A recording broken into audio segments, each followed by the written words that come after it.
Hello and welcome back to Karma Stories. I'm Rob and I hope you are having a wonderful day today. Today I have a 3-hour compilation for you of Tales from Tech Support stories. Whether you're at work or commuting or just sitting at home working around the house, this is intended to help you get through your day. 3 hours of constant content so you don't have to change and find something new every 20 minutes. Before we start today, make sure to check out the Karma Stories Patreon located at patreon.com/karmastories, where you can become a member of the Karma Crew. You'll get access to exclusive content, stories that are just a little too much for YouTube or the podcast, and a direct line to me because I respond to comments there before I respond to them on YouTube. Check it out for yourself at patreon.com/karmastories. Alright, on to today's compilation. Let's jump right in. This story comes to us from Existing Matter 2134, the case of the 7 p.m. Wi-Fi disappearance. Had a ticket from a user who insisted their Wi-Fi kept disappearing every night at exactly 7 p.m. They weren't exaggerating either, it was like clockwork. I checked the router logs, reviewed configs, even monitored their connection remotely. Everything looked totally fine. After a few days of chasing ghosts, I finally asked them to walk me through what was happening at 7 p.m. That's when I noticed something strange. The Wi-Fi SSID they were connecting to wasn't even their own. Turns out their neighbor had the same ISP and the same default router name. Every night at 7, the neighbor would unplug their router so they could use the outlet for their microwave. So my user's Wi-Fi would vanish like magic. The best part? They never realized they'd been freeloading off the neighbor's network the entire time.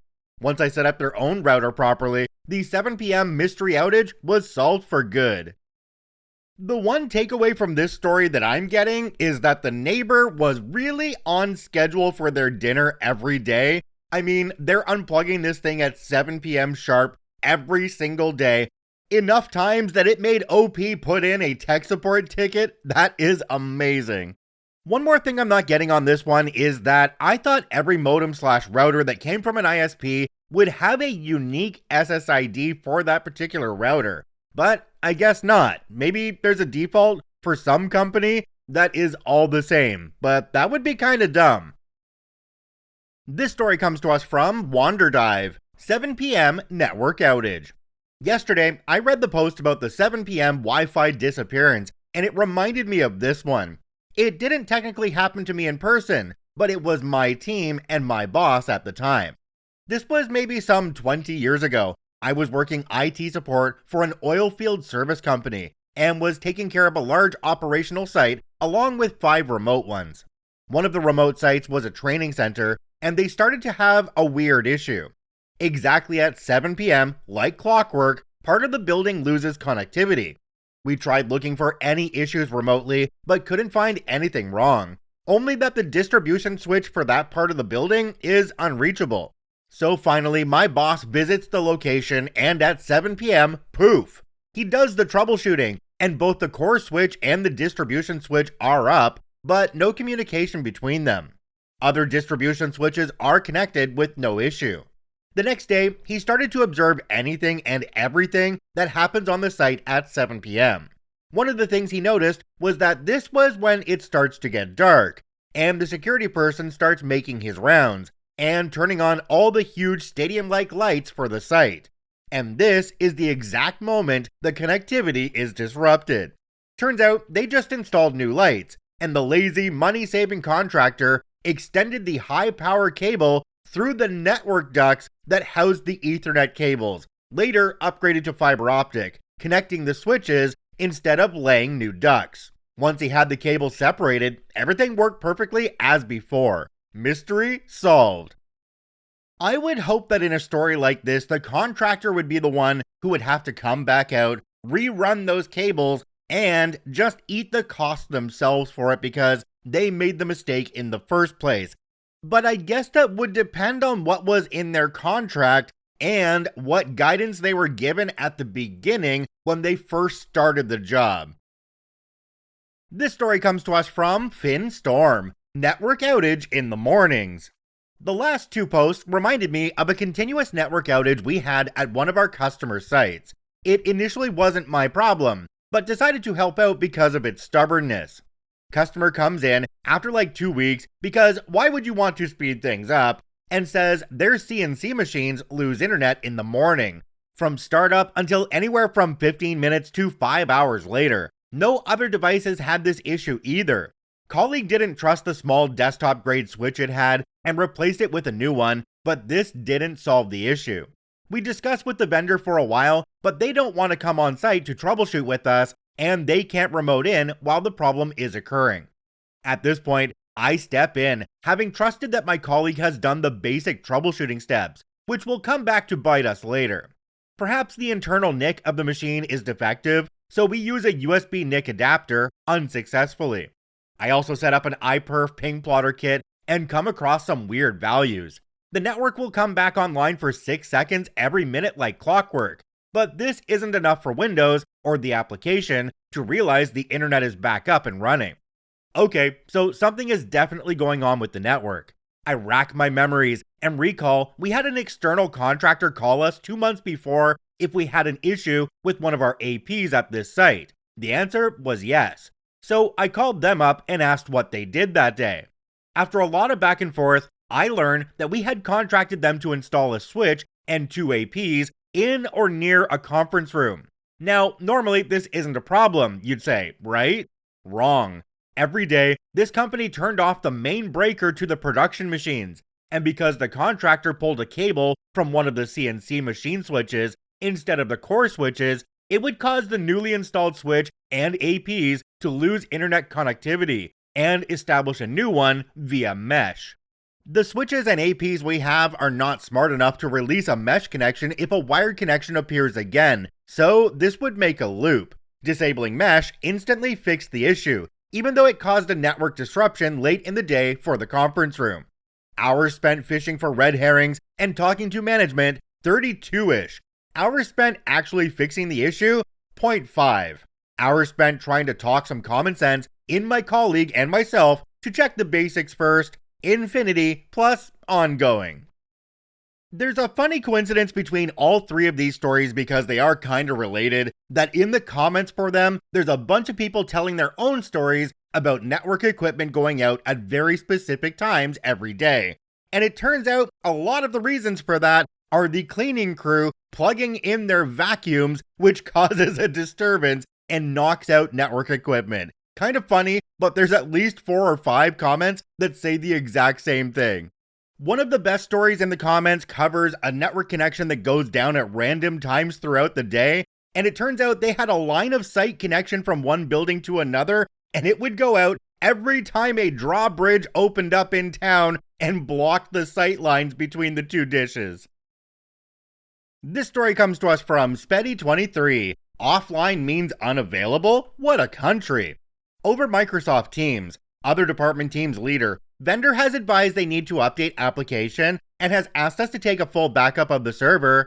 All good, I can take a full backup, but this will mean taking the server and hence application offline for up to an hour or so. Let's arrange this for after hours. No, vendor will charge us heavily for after hours. Can we do it at 2 p.m. tomorrow? Sure, I've scheduled it in.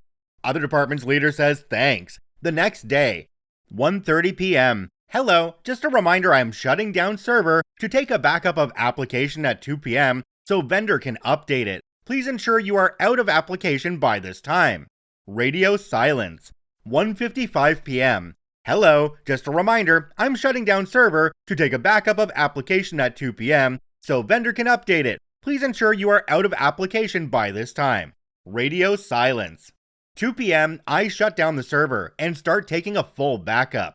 2:01 p.m. Other department's team leader says, hello, application's not working. Please look at this urgently as we cannot work. As you requested yesterday, I've taken it offline so I can back it up.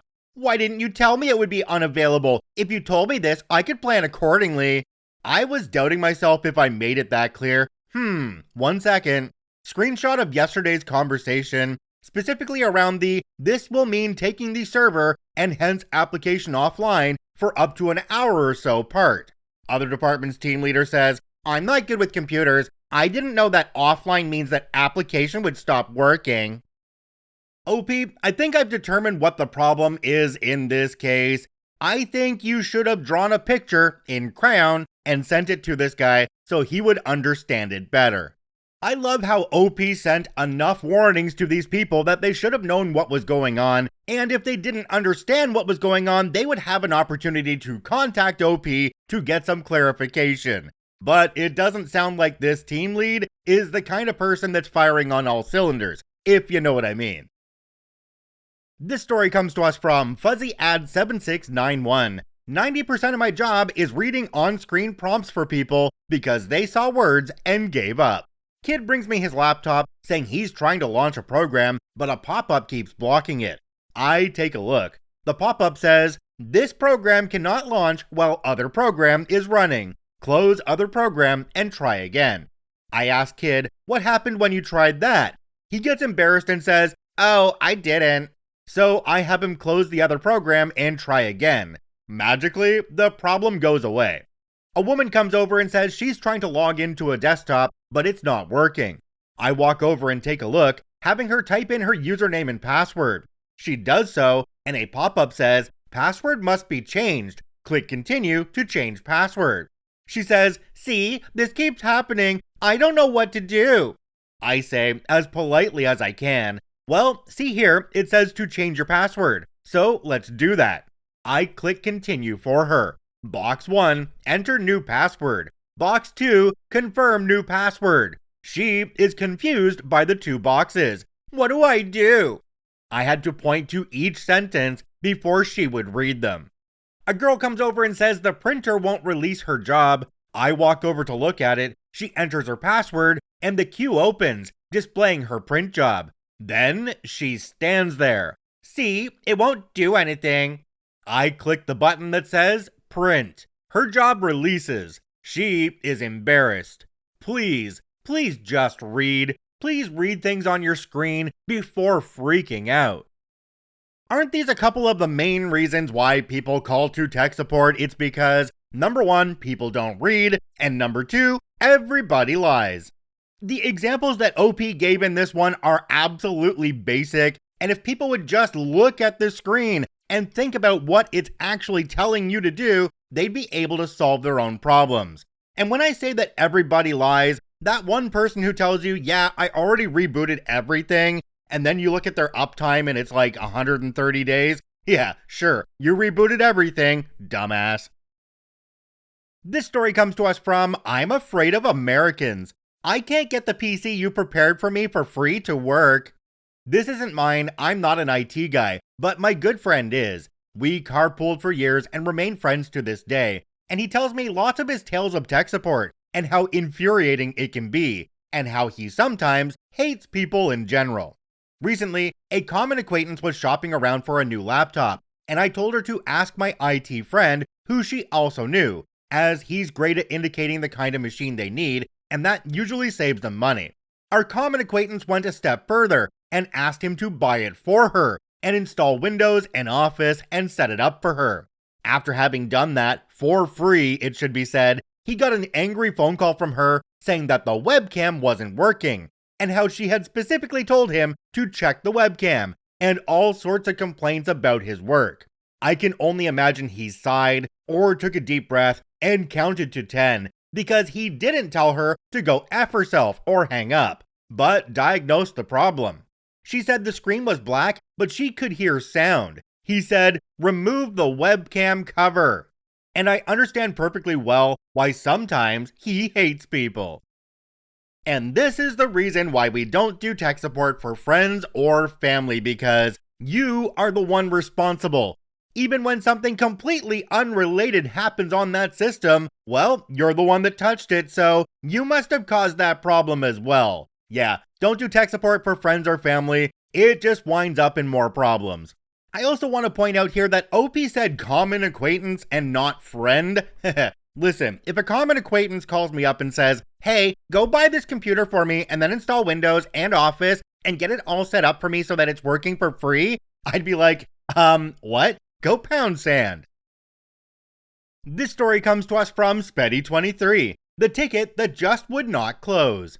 Way back at an MSP I used to work for, we were offboarding a client for another MSP and had a ticket logged with the other MSP using their general helpdesk at MSP email address. It seemed they had this logged in a similar fashion on their end. Both us and the other MSP used similar ticketing systems. When you closed a ticket, it would send a closure notification to the email address used to log the ticket. This email had the wording of, "If you feel this is not completed, please reply to this email." And if this email was replied to, it would automatically reopen the ticket. The job was complete, and we marked the ticket as complete on our side, which sent the closure notification to the other MSP. The other MSP closed the ticket on their side, which sent a closure notification to us. This closure notification then triggered that the email had been replied to on our side, which reopened the ticket. We then just reclosed it as already complete. This then sent a closure notification from us to the other MSP, which reopened the ticket on their side. This went back and forth a few times until one of us, I think them, manually changed the email address in the ticket so we could both finally close the tickets on each of our sides. I think most ticketing systems these days are programmed to look for things like this and automatically cancel them out. But I remember back in the early days of email when people were setting up autoresponders and they would get into a loop of responding to each other. "So-and-so's out of the office. Please try again on such and such date," which would go out to a complete group of people. And then inevitably there'd be a couple more people in that group with autoresponders that would send one back out to the whole group. And it would just go back and forth over and over and over again. This is why I never joined any email lists back in those days. This story comes to us from Passionate196. Apparently being a mind reader is a requirement of tech support. Hello all, I work in tech support for a pretty big company. We're tech support for the employees, not the customer. So one would think the callers would have more basic knowledge. Anywho, this past week I got a call and started with my normal script, which includes asking for an identification number. I barely got my greeting out of my mouth before I was cut off by an irate employee because she had been transferred to me from one of our contractor teams. In this company, we have calls for certain issues outsourced to other teams as they are easier issues to fix. The contractors are not trained in the more time-consuming, intricate issues as they're just meant to lessen our call load for these simple issues. Unfortunately, when we have a call queue, callers will hang up and call another line, hoping to get their issue resolved faster. This leads to calls being transferred as usually they switch to the line for our contractors. That is what happened with, let's call her Susan. I answered and barely got my greeting out before she was irate and yelling over the phone. I listened and politely asked, "Ma'am, may I please have your ID number?" 3 times before she huffed and stated, "She doesn't even know what's going on." To be honest, my patience was wearing thin at this point, so in a firm tone, I stated, "Ma'am, I don't even know who you are." Susan indeed did not like this and started going off again. I eventually was able to get her ID number after about 5 minutes of her being irate. I looked at the ticket for the call she was transferred from and couldn't gain any good insight into the issue from it. I am dead serious when I say I listened to Susan being irate and stating how stupid we are for the entirety of the 15-minute call. I maybe was able to get 2 minutes of talking time. Eventually, she got annoyed and hung up, and I was left thinking about my life choices. So, moral of the story, tech support agents are supposed to be all-knowing beings. Who would have thought? OP added a quick edit at the end. It says, "Edit, yes, I did report the call, and yes, my supervisor handled it by sending it up the line." I worked in many call centers over my years, and the one customer that really pissed me off the most on a regular basis was the one who would be obviously not happy, but would work with you to get things done. And then when their issue was finally resolved and they saw that things were working, they didn't say another word. They just hung up the phone. No thank you, no nothing, no closure, just hung up because they got what they wanted. Who cares about you, right? This story comes to us from I Invented the iPod, when have you tried turning it on doesn't work. It's the early 90s and I'm doing field service work for a company that makes factory automation machines and software for manufacturing companies. We get a call from a customer. and their production line is down because your software won't start up. We used a hardware copy protection system for our software, which used a dongle plugged into the printer port. The software would not find the dongle if the printer was attached, but turned off. So that's what the message in red text on a black background with a flashing border around it says. Software licensing key not found. Check that printer is turned on. So I asked the guy, have you checked that the printer is turned on? Of course I have. What kind of idiot do you think I am? You need to send someone down here now.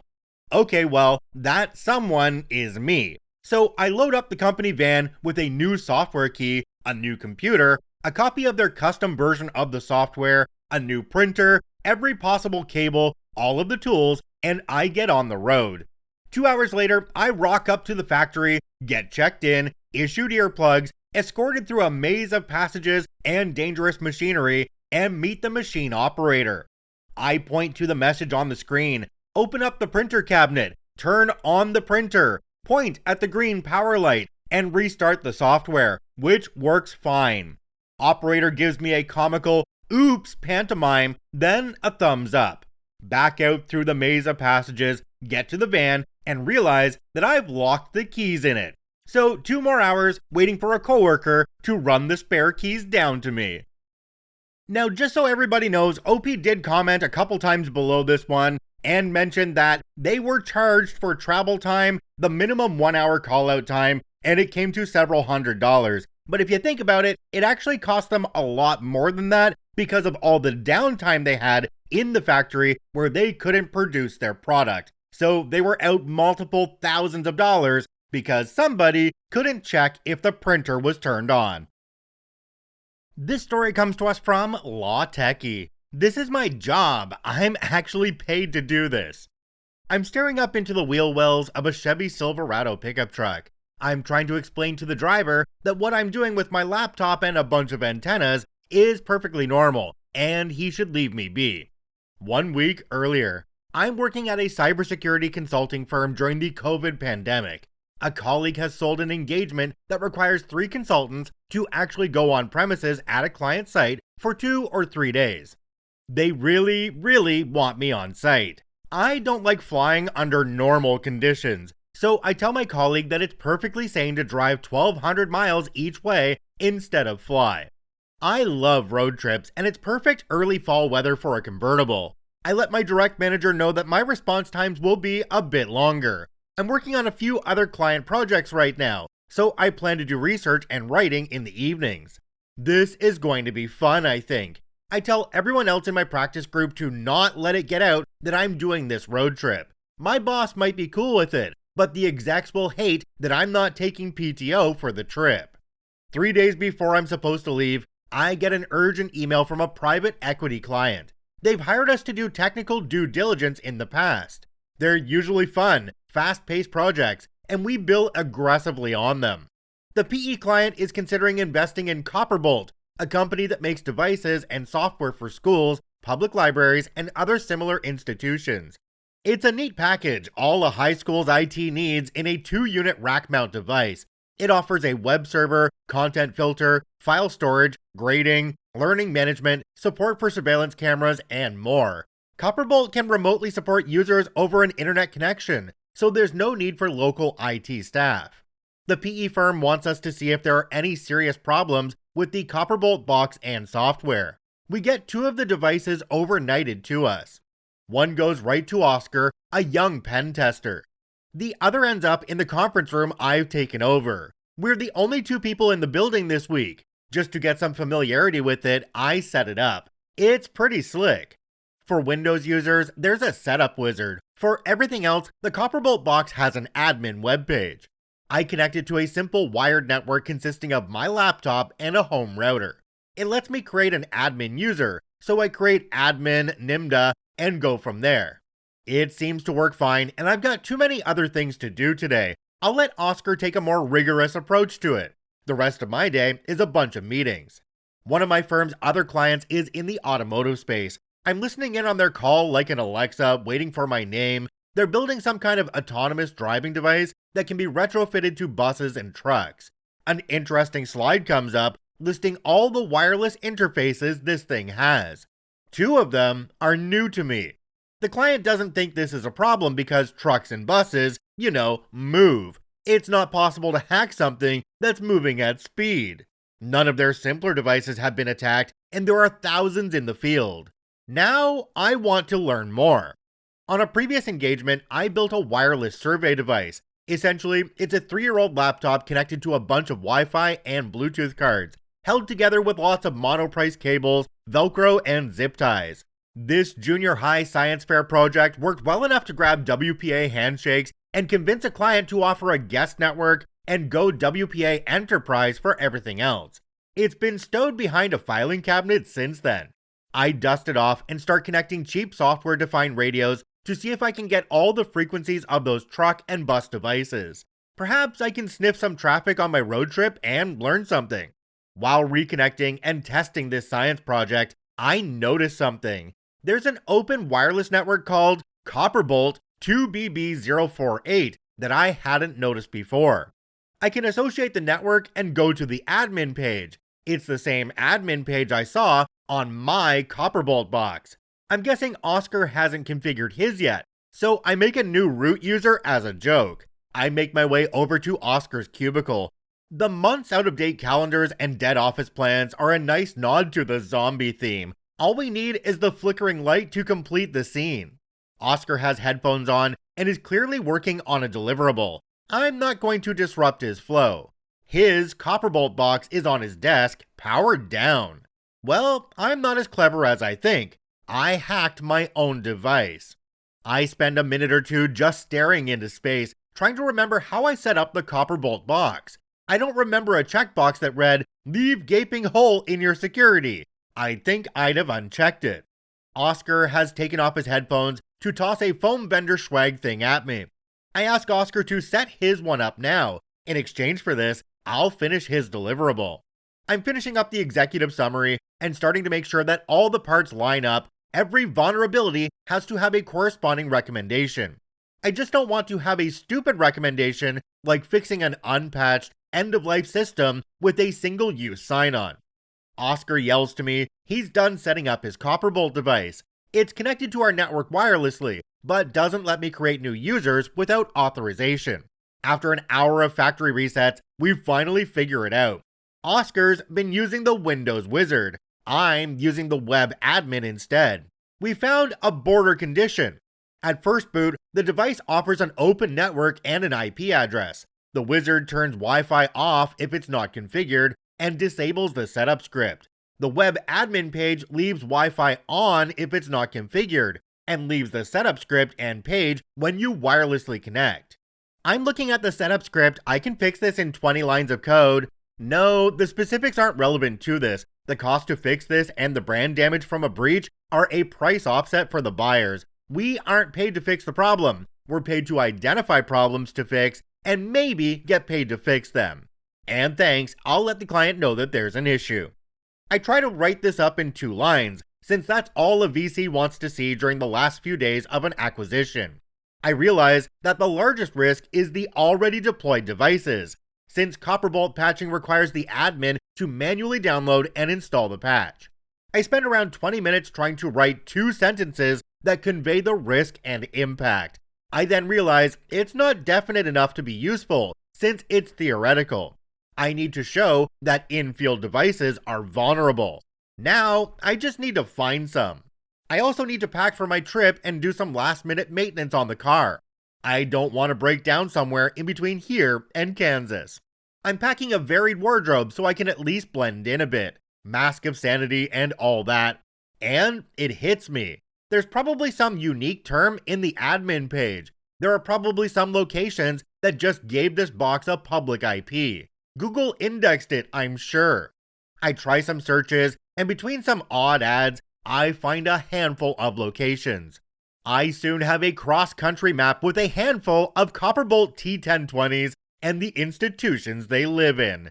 I'm going on a road trip. I think I can bill the mileage. To be continued. Alright, everybody down in the comments for this one was so happy that Law Techie was back and writing stories for Tales from Tech Support. However, I'm sitting here thinking the last story that Law Techie posted had a to be continued at the end, and that was 5 months ago without an update. So kinda hoping we get an update on this one, but I'm not gonna hold my breath. This story comes to us from Podurama. I had a Monty too, but he was called Dennis. Dennis claimed to have come from the world of big corporate IT and moved to a different type of engineering at the small company for a change of pace on his way to slowing his career down. This company had a fair few VLANs and needed layer 3 switching. As such, they had some 48-port Meraki layer 3 switches in their rack. Dennis was given the full rundown on their switch config as he declared he needed to know all of these things. We received an urgent call one day. There had been an IT theft. Our layer 3 is missing. To say we were confused was an understatement. On to the Meraki dashboard. All devices present. All VLANs routing as expected. We call him back to say everything is fine, and he says he's getting the police involved and we better get over here. So after an hour's drive, I arrive on site to meet the fuming Dennis and the company owner who is confused and perturbed by the situation. This was a small business. While it was a big factory with lots of machines, there were only about 50 employees. Dennis was irate about the theft of a device, but I asked the owner, was anything in the business not working? No, everything was functioning as normal. Dennis is in a grump, and he frog marches us to the comms room, talking about needing cameras installed and calling the police to log an incident. We get to the comms room. You said we have layer 3 switching in place. Well, where's my layer 3? Pardon? Where is our layer 3? It is missing. At this point, my brain is struggling to operate on his level. I'm failing to see his issue. There is a slight possibility I think I know what he is thinking, but nobody should be thinking this. Could you explain? Dennis says in an angry tone, what is missing from this rack? Nothing. It's identical to how it was left 18 months ago when I installed all the new hardware. At which point I got my phone out, opened Google Photos, searched for the location, and found the rack photos I took after completing the install. Look, here are the pictures from the original install. Aha, so you were ripping us off. There never was a layer 3. Oh dear God, he was thinking that. Look, at the top there's layer 1, then midway up the rack there's the layer 2 switch, but where is the third? To say this was said with the world's most smug face was an understatement. Right, we have just been accused of theft by a man who claims to have worked in corporate IT, and believes layer 3 switching means 3 physical devices, and we are in front of his boss.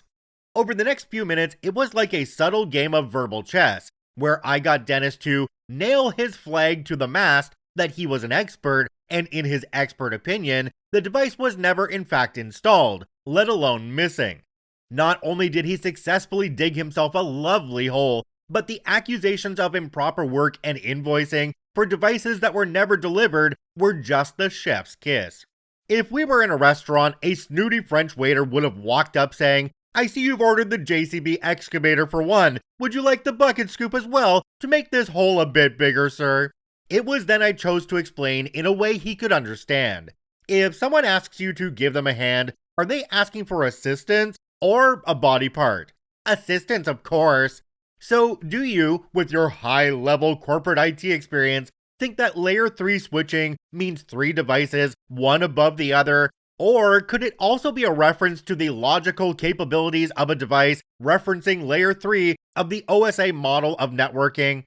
The penny dropped far quicker for his boss than it did for Dennis. The boss took me for a word outside, apologizing every step of the way. The next day, we were informed that his role of IT coordinator, which he had self-created in the company after joining, was no longer, and they were going back to individuals logging tickets directly with us. Jumping down to the comments on this one, we have one from a user called Langagger90. It says, was he actively trying to get fired? Because with that level of incompetence, I can see why it took him 18 months to succeed. Another commenter down below called TRRO16P said, the phrase thick as a brick comes to mind about his IT knowledge. My guess when he said he came from the big corporate world of IT He failed to mention that he was the guy that carried the computer equipment that was getting installed and repaired. What a clown. Yeah, this guy just completely doubled down on the stupid. Sometimes it's better to have people think you an idiot than open your mouth and prove it. Could you imagine if they had actually called the police out and explained the whole situation to them? Although it might be difficult unless they had somebody from the police department that was actually well versed in how corporate IT works. This story comes to us from Zolish. The Bible forbids Wi-Fi.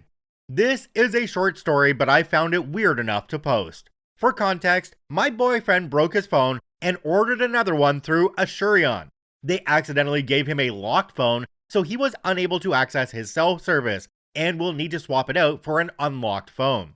He told me that he was going to go to the garage to get some work done and won't be able to communicate with me. He's a mechanic at a small Mennonite, ex-Mennonite business. When he got there, he was surprised that he was able to text me because their third-party service added his phone to the network. This is where I became confused. Why did he need a third party to add his phone to the network? Do they not have employee or guest Wi-Fi? This is how I came to find out his boss's church forbids the use of Wi-Fi networks. I am not only bothered by the fact that a church is dictating how another business operates, but also by the fact that they have that rule in the first place. Where in the Bible did they forbid the use of Wi-Fi? I'm being sarcastic here. I know that Wi-Fi is not in the Bible.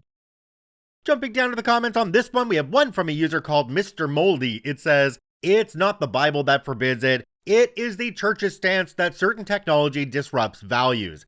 I am guessing the owner belongs to a more conservative Mennonite church." Another commenter called Pastor Blinky said, "Mennonites just have a very weird relationship with technology. They dress and act like the Amish, but drive around in giant vans. The thing with religion and the Bible is anyone can claim anything based on any passage. It's the original choose-your-own-adventure book." This is completely true. There is a passage that lets me know that the Bible did, in fact, know about Wi-Fi. This is in Corinthians, and it says, "So likewise ye, except ye utter by tongue the words easy to be understood, how shall it be known what is spoken? For ye shall speak into the air." Clearly, they knew about Wi-Fi. I mean, come on. This story comes to us from Half MT. Just throw it out. I worked for a GovTech company a number of years ago that tried to market itself like a gaming company would. Ultra slick image and lots of "what's up fellow kids" behavior. We moved offices, and shortly after said move, tons of boxes were shoved into the network closet. I needed to get at a few things and shifted some boxes. A C-level walked by and said, "Oh, that stuff shouldn't have moved with us, just throw it out." I wasn't going to get blamed for throwing out important stuff, so I opened the boxes. Tech goodies galore, all functional. I asked the same C-level if we should keep it. He outright yells at me, "I said throw it out." So I did, into mine and half the team's bags. Just some highlights of stuff that was thrown out. An Asus gaming laptop, brand new, never on the MDM. 2 Sonos Bluetooth speakers, brand new. A Google Glass headset. Brand new Beats headphones, still shrink wrapped. 14 Raspberry Pi kits. A 30-piece precision toolkit. A blue podcasting microphone. 4 Samsung tablets. Everything was either brand new or only slightly used and easily wiped of data. Myself, IT, and engineering had a field day. I still have the Asus laptop to run some legacy software, and my partner still uses one of the tablets. In all, there was probably about $10,000 worth of stuff in those boxes that we threw out. I still get junk from employers, but this was definitely the most memorable. Bringing home technology from one of the places you work at when they're pretty much done with it and it's not worth anything to the company is an absolutely wonderful thing. This is what happened to me when I was working at the furniture and electronics leasing company. Under that guy, screw you, Rick. Yeah, that guy. To this day, my kids still use 2 of the laptops that were written off because something was broken on them. I brought them home and I fixed them very easily, I might add. Now my kids use them to play Roblox on a daily basis. This story comes to us from Pepper Ann, 1 in a million. Feels so good when a simple solution works. Here's a simple, sweet palate cleanser for all you hardworking IT professionals who have messy troubleshooting problems. I'd set up a couple of wireless access points for my parents because they live in a big old brick house, and their router signal wasn't penetrating throughout everywhere that they needed it.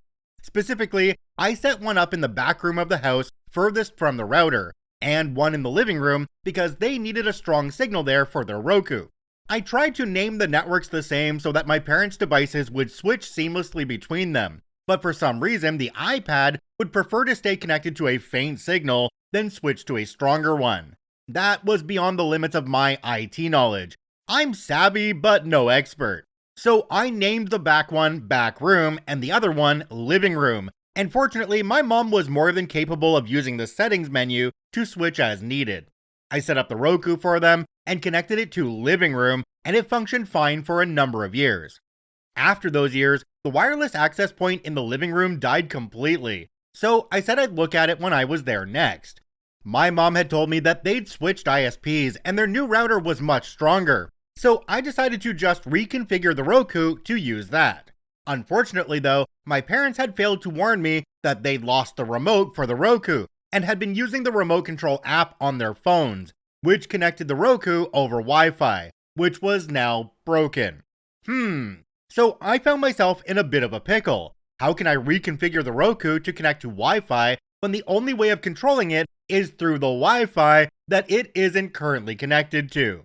I thought it was a long shot, but I decided to try swapping the wireless access point from the back room and renaming it to Living Room and see if the Roku would connect to it automatically. I honestly expected it to fail. How often is a front-facing username important in IT? I assumed, in my completely inexpert way, that there would be some kind of unique identifier for the access point other than its name. But I tried it, and it worked. I got connected to the Roku, changed its settings to connect to the now adequate main Wi-Fi, and then put the access point back where I'd taken it from, after renaming it again, of course. Is there any better feeling than when a simple solution just works? Sometimes, especially in the IT world, it is the simplest of solutions that will actually get the job done. Another way to handle this one and be lazy at the same time would be to sit on your couch, open up your phone, turn on the wireless hotspot, and name it to Living Room. I bet it would have picked up on that as well. This story comes to us from Ruse Fox Ghost. The printer issue wasn't even the printer's fault this time, nor was it user error. Basic mundane tale from yesterday. So I'm the de facto IT gal for my grandparents' church. They're a rural church, and my grandpa works in the administration. They're small, run mostly by old people, and don't have a big IT budget.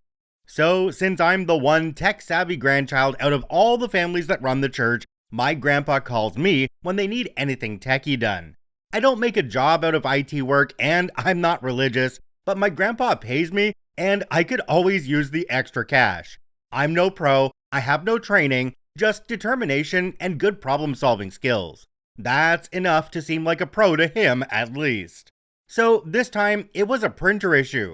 Printers are the most unholy piece of work in tech, as the stories say. But at least fixing one is an actual challenge, compared to the more common issues that are usually easy fixes that old people without tech literacy can't figure out. This was a breath of fresh air, because it likely wouldn't be their fault, and I wouldn't have to hold back rolling my eyes out of politeness because their printer has no conscience to care about it. So printer, the big unit office style one, beeps and asks you to put envelope paper in the multi-purpose tray with every print job. You have to walk down the hall to press a regular tray full of letter-sized paper with every print job. A lot of printing is done because they prefer paper record keeping. I go into the paper settings on the printer. I change everything I can to try to print from the right bin. Fail every time. I check all the print settings when going to print. Everything is set to letter-sized paper. I go back and forth with printer settings because it looks like it should be a printer issue, but none of the many available settings fix the issue. So my grandpa takes out his MacBook and tries to print. It prints fine. So, boom, narrowed it down to a computer issue with the Windows 11 laptop. I am used to Windows 10 and don't use 11, so it took a few minutes to find the ridiculously hidden print settings, the ones from the settings menu formerly handled by Control Panel. And 4 menus deep, where no one using the computer would ever think to look, there it was. The default paper size was set to envelope. I set it to auto, boom, printing with letter paper selected works again. I have absolutely no clue how it changed. So I went to the other Windows 11 computer, turned it on and tested it out, same issue. Its settings were also changed to envelope in that deep hidden dialog box. I wrote a how-to fix guide for them in case there are other 11 PCs I didn't get to, but I still have absolutely no clue how it happened. And I'm going to blame Windows 11 updates, and perhaps the fact that even being in a church cannot exorcise the demons plaguing that OS. Well, at least the printer has turned to Jesus this time. Jumping down to the comments on this one, we have one from a user called Thunder Dawn. It quotes OP saying, "I have absolutely no clue how it changed." They said, 2 words, effing Microsoft. Windows 11 is a steaming pile of putrid dog crap. It continually changes crap to what it, or Microsoft, think you should be doing instead of what you want to be doing. I've lost track of how many times I've had to turn off the stupid smart charging feature on my laptop. Yes, Microsoft, I know continually charging my battery has a detrimental effect eventually. I don't care. Just charge the bloody thing to 100%. On the one day every 2 weeks I don't have a place to plug in, that 15% makes the difference between finishing my work for the day and having to come back with a freshly charged laptop tomorrow. I feel like OP's not seeing that somebody in this church decided they needed to print an envelope, change the setting, and clicked it to be the default. I mean, I know Windows 11 isn't all that great, although it does everything I needed to do, and updates generally don't change a whole lot for me, but I really can't see it changing printer settings when it doesn't update, especially changing the default to an envelope. There had to be some kind of human interaction that made that change. This story comes to us from Emerald Encrusted, helping a customer find an EWO cable. Alright, so this took place quite a number of years ago when I worked in sales for a tech company that sold a large number of electronics, appliances, and other technical products. On occasion, I would help out our service team if it was a slow sales day, and handled calls that would come in at their desk. This let them focus on actual work that needed to be done, instead of dealing with inane customer consultation. Yes, it was very inefficient from a business standpoint to help random strangers over the phone for free. Anyway, I pick up the phone when it rings. "Hi, you've reached Emerald at Company Tech Support. How are you doing today?" Heavy breathing on the other end for a moment then. "I need an EWO cable. Do you guys carry those?" "I'm sorry, a what cable?" "EWO. I know it sounds dumb. I've never heard of such a cable in my life, and I like to think I'm normally a pretty technical guy." "What device are you needing it for, sir? That'll maybe help us narrow down what kind of cable you're looking for." "It's a camera, like a professional quality video camera. My friend was a videographer, but he gave me this one after he upgraded. Said his new one was way better, and anyway, it needs an EWO cable in order to connect properly. I think it's supposed to be able to send video straight to a computer box, or something like that." "Of course, sir. Alright, let's go back to basics. What's got you thinking the cable is called an EWO?" "It says it right on the camera, right beside the port." Can you spell out EWO for me?" "Sure. IWOH. EWO. It says EWO." "Odd. I never..." "Wait a minute." "What? What is it? Do you have an EWO cable?"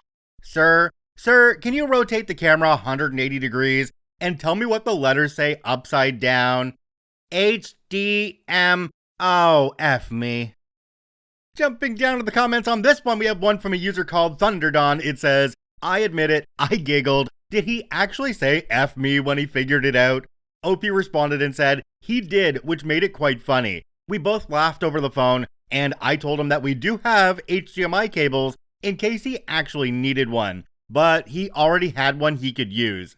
Okay, I can actually understand the user's confusion on this one because the HDMI on a camera is generally a mini, one of the ones that you really don't see all that often because They're generally only on things like cameras, and so it wouldn't be readily apparent if you were looking at it that it needed an HDMI cable. This one kind of reminded me of an old mechanic's tale too, with people walking in and saying that they need more 710 in their car because their oil cap was upside down. This story comes to us from Oinky Competence, Monty's IT tickets. Here's a quick story about our IT interaction with a new factory manager who was clearly hired for the wrong job. These are samples of some service requests and trouble tickets we received from Monty, the new operations manager at a small, think around 50 employee, rural manufacturing shop. This shop makes a very specific widget, and Monty was recruited from the big city several hours away to oversee widget production. Most of the tickets ended up as rejections, which might paint IT in the wrong light, as if we're always saying no, but read on, dear reader, to learn more. Monty relocates to the area. Of course, he needs internet service at his new house. So Monty's first ticket was to ask IT to set up a wireless bridge to his house from the factory so he can access the company network and internet from home. IT declines. Leadership says Monty can get his own home internet service, logically. Undeterred, Monty then wants a laptop. So Monty requisitions IT to order a custom Razer gaming laptop he'd spec'd out, because apparently that's what he needs as a manufacturing manager. IT declines and says he gets a bog standard Lenovo laptop like everyone else. After some time, Monty makes a ticket for some phone system changes to entirely bypass the IVR menu for some reason. IT declines and says he needs to speak to leadership about any call routing changes beyond what's already in place. Leadership declines and begins to wonder what it is that Monty actually does. Monty soon learns the factory has surveillance cameras. Monty makes a ticket stating IT needs to install more cameras. Leadership says there's no budget for additional cameras yet, so IT declines. Monty then buys and installs his own high-vision cameras, then makes a ticket for IT to configure them on the network. IT declines and advises leadership of Monty's attempt at shadow IT. Eventually, Monty's trouble tickets and service requests slowed down, and while I can't say what happened to him, I think installing random cameras might have been the last straw. Jumping down to the comments on this one, there's one from a user called HurryAcceptable9242. It says, "That's awesome. I've never heard of someone trying to get company IT to arrange their home internet access. I'm guessing he struggles mightily with 2FA. I find it really interesting that this guy was so dedicated to the cause that he went out and bought his own cameras. But you can't just go out and buy any old cameras to put into your corporate workplace because, well, a lot of those are made in places where the code might be malicious in the cameras themselves. So there needs to be some vetting going on, and there's a reason why IT says no way." This story comes to us from Salavora M, Dusty Cables. "Hello, I just read a story where the user wasn't very honest about what they did or didn't do when talking to their tech support, and thus got reminded of this story. Quite a few years ago, I was first level support for a large car manufacturer. On that fateful day, I got a call by a user that his internet was bad. He had already created a ticket, and the ticket showed that there was a problem with his router, and that he needed to restart his router in order to fix the problem. How to do that? Simply pull the power plug from the router, wait a moment, then plug it back in. The user told me that he had done so, but the problem persisted, which is why he called again. I logged onto the router, uptime about 3.5 days. He did not restart his router. Unfortunately, I could not restart the router remotely either. How to get the person to do it right and not just say they did? He sounded to be about my age range, so I said, "Do you remember the old game cartridges for the Game Boy, where sometimes there was dust in them, and you had to blow into the cartridge to remove the dust to get it to work?" It seemed that he had a special router that sometimes had a similar problem with dust in the power cable. So in order to make sure that this isn't the problem, could he please pull out the power cable, blow over the connections to dislodge any dust, and put it back in?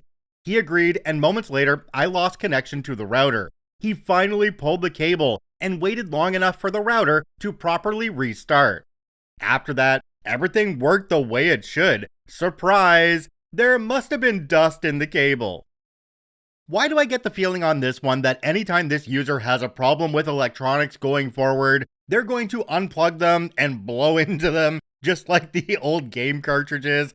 Oh man, that's wonderful. And if something goes wrong for somebody they know, they might tell them to unplug it and blow into it as well. That would be absolutely awesome.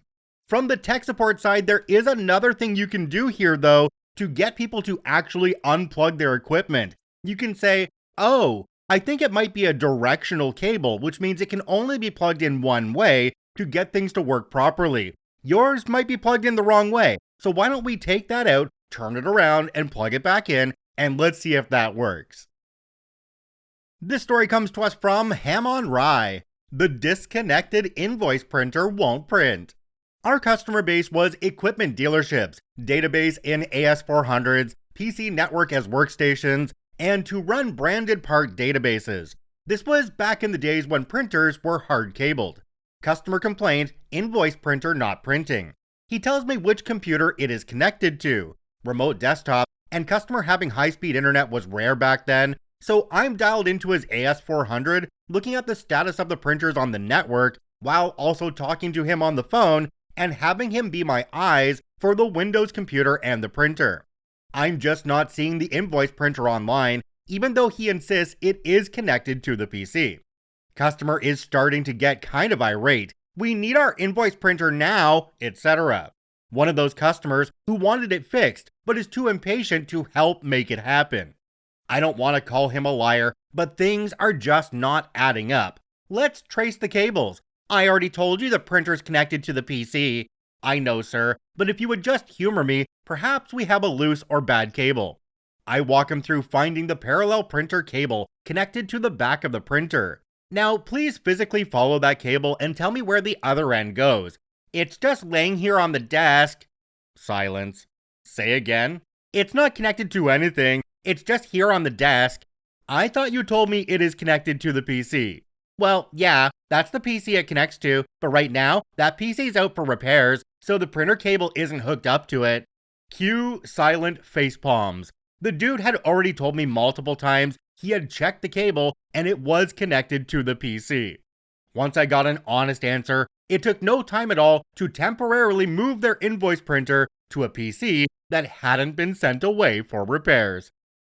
Jumping down to the comments on this one, we have one from a user called World War II Gunny. It says, this is why IT professionals should get to perform percussive maintenance on one user or client a month with no repercussions.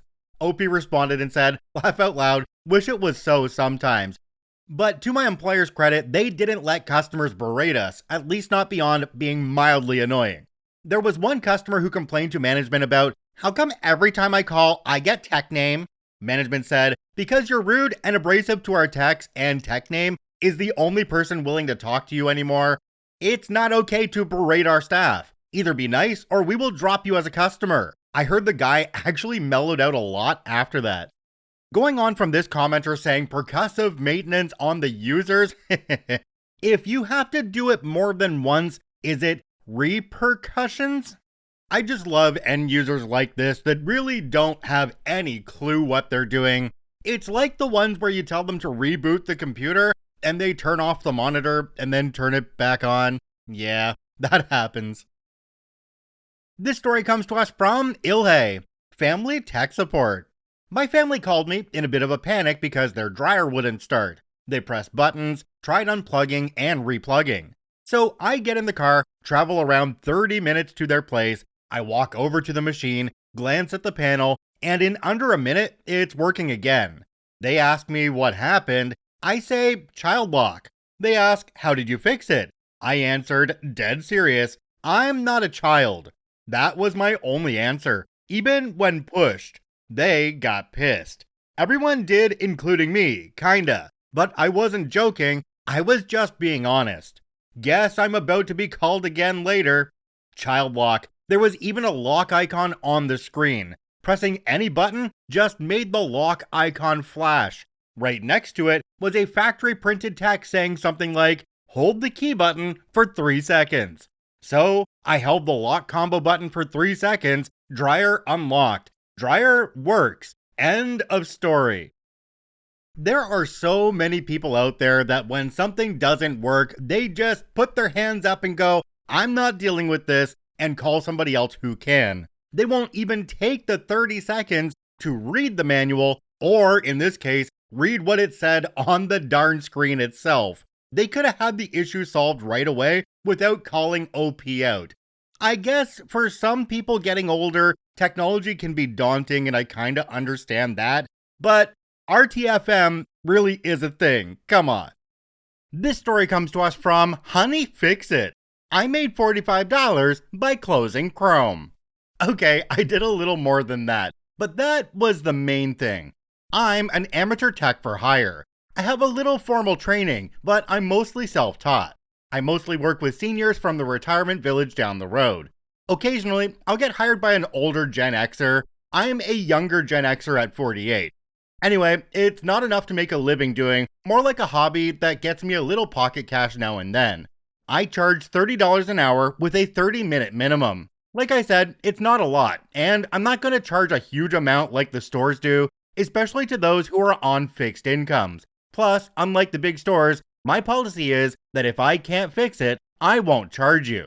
So today's client was the daughter of one of my customers who passed away late in the winter. Long story short, I became close to this woman and her daughter. Anyway, the daughter was in town and had been complaining about her computer being so slow. I already knew what the problem was. It was more than 7 years old, and she liked to have 10 plus Chrome windows and tabs open, plus 3 to 4 Word windows open at once. I had explained to her once that her computer couldn't handle that much processing and memory at once. I used different, less technical terms. So when I got a chance to sit down with it, guess what I found? I had to wait more than 7 minutes for Windows to fully load. When it did, Chrome had all these windows open. I told her she had to close them first. I would have done it, but last time she flipped out. So once she got everything closed, I went to work while she went to take a shower. I tested my theory by having Task Manager open and opening several Chrome windows and watching the memory usage go up and up with each one. So by the time she came back, I was just looking for any rogue programs or bloatware that might have been installed OEM. She asked how it was doing, and I said, "Purring like a kitten." She was surprised and asked what was wrong. I said, "User error." I explained what was going on using an analogy of putting things on a physical desk until it was no longer functional.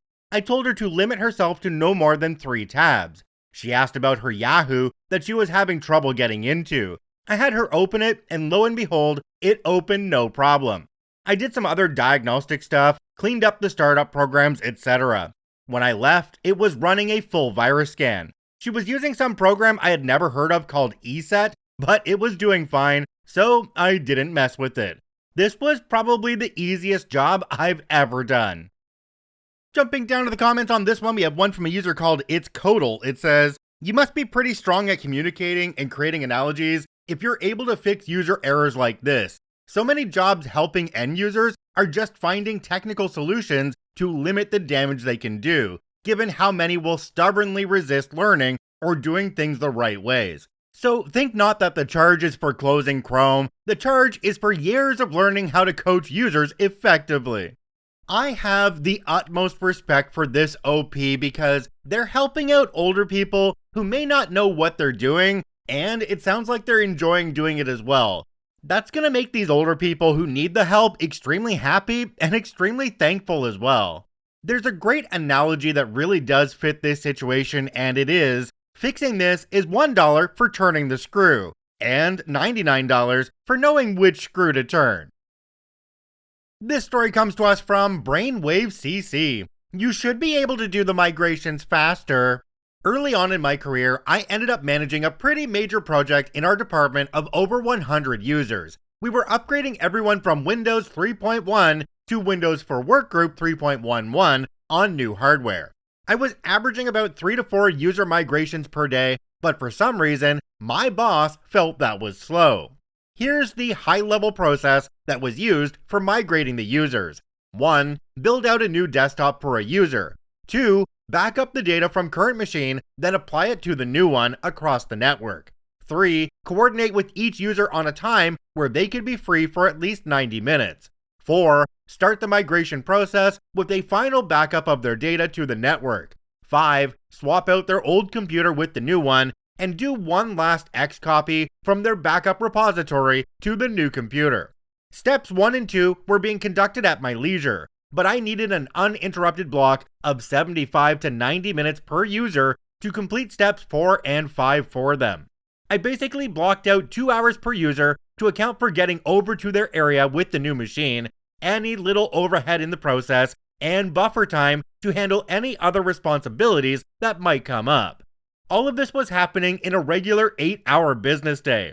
Occasionally, I could manage 5 migrations in a day by migrating 2 users in the same area at the same time. But mostly, I tried not to take out whole teams at once. For whatever reason, my boss was sure that they could be done faster. I can't see why it takes more than an hour to complete a migration, he said repeatedly. No matter how I outlined the process to him, he kept up on the second guessing. He continued the passive-aggressive nagging for about 3 weeks into the project when I was just about halfway through the migrations. One Monday, he suffered hardware failure on his primary desktop and decided that this was a good time to upgrade to his new machine, and that he would do it himself. He sort of spun this at me, not having to stop the migrations to deal with him. But I also suspect that he relished the opportunity to prove that it could be done faster. Okay, worked for me. Now, in fairness, he and I were already running a different configuration from everyone else in the department. At the time, he and I were running Windows NT 3.51, and our 2 machines were being backed up to tape alongside the critical servers in our department. This is very pertinent to the saga. On his first attempt at installing Windows NT 3.51 on his desktop, he ran into a couple of snags, which consumed considerable time, and which I helped him with in between staff migrations. 1. He had trouble getting the drivers for our non-native SCSI controllers recognized, so we had to get those drivers and put them on the floppy. 2. Even though I had told him to make a temp install to a different folder so that he could restore his whole OS from tape, he forgot that, perhaps with all the hoopla of the floppy drivers, and ended up doing a regular install, which then could not overwrite key files for itself from the tape drive data. Thus, he lost all of Monday with the hardware failure itself, plus getting to the place of deciding to do the build, and then learning about the need for the floppy, issue 1. Tuesday was consumed with doing the install to the wrong folder, running into the initial issues with trying to restore, and starting a new clean install. If I recall correctly, late on Tuesday evening, the tape restore was kicked off to restore that data back over the machine, issue 2. Now, we were using a nice backup solution that was prioritized for backup performance, not restore performance. A full backup over the network took about 4 or 5 hours if I recall correctly. The restore, however, took around 20 hours. So there goes Wednesday pretty much. Late afternoon on Wednesday, he rebooted to find that a few configurations from the apps were stored different in the backups than he expected. It was mostly fine, but he went home preparing for more tweaking on Thursday. I also got a lot of questions from him about what exactly was part of the backup process and where exactly did each app store its files. By Thursday evening, he was good. Meanwhile, I averaged about 3 migrations per day that week because, well, I had to start checking in on him more and more each day. On Friday, just before departure time, when he asked how many migrations I had done that week, the number was 17. He made no comment this time. Thankfully, even though his experience with his personal restore was actually more complex than the migrations I was doing, it seemed like he accepted the fact that things were not as simple as they had imagined they would be, and he was grateful for my assistance. And never again did he question me about migrating only 3 to 4 users per day, or why each migration took so long. I completed the project about 4 weeks later. We had some stragglers near the end, as you might expect with a long project, where all the cooperative folks go early. Once or twice a year, I remember this project, and I can't help but laugh each time. Jumping down to the comments on this one, we have one from a user called For the Lulz. It says, "This reminds me of a quote I saw the other day. We do not do these things because they are easy. We do them because we thought they were easy." Yeah, this is one of those cases of, if you want it done fast, I can absolutely do it fast. But if you want it done right, well, it's going to take a little bit of time to do it right. OP was actually running a very streamlined process here from all of their experience doing this in the past. And the boss was just one of those seagull managers that comes in, craps all over everything, and then flies back out. You know the type, right? Gosh, it's a wonderful day when you see your boss say they can do something better, and it turns out that they can't, and they know it, and it's on display in front of everybody. Oh, gotta love that. This story comes to us from Strazdaz1. Internet slows down the computer. Back in the day, I used to moonlight as a personal IT after work. Mostly remove viruses without losing data situations. This one was different. I get a call from a user that was referred by a previous client. The issue is described as computer gets slow when using the internet. We agree on a meeting at their home. What I find there is an ancient desktop running an Athlon XP 1400 CPU. The user shows me the setup, and it looks like he's taking proper care of his Windows XP installation. No bloat or typical user stupidity. Then we get to using the internet. The user downloads and uploads files to an FTP server. The data contents are not my business, but he makes a download to show me the issue.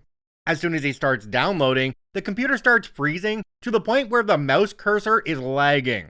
I look for what may be causing it until I notice the CPU usage. Turns out the user's internet provider has been better than expected and given him an uncapped connection. The user was downloading at over 300 megabits per second, at which point the CPU simply could not keep up with the managing of data. And just handling the simple FTP download protocol would take all of its resources.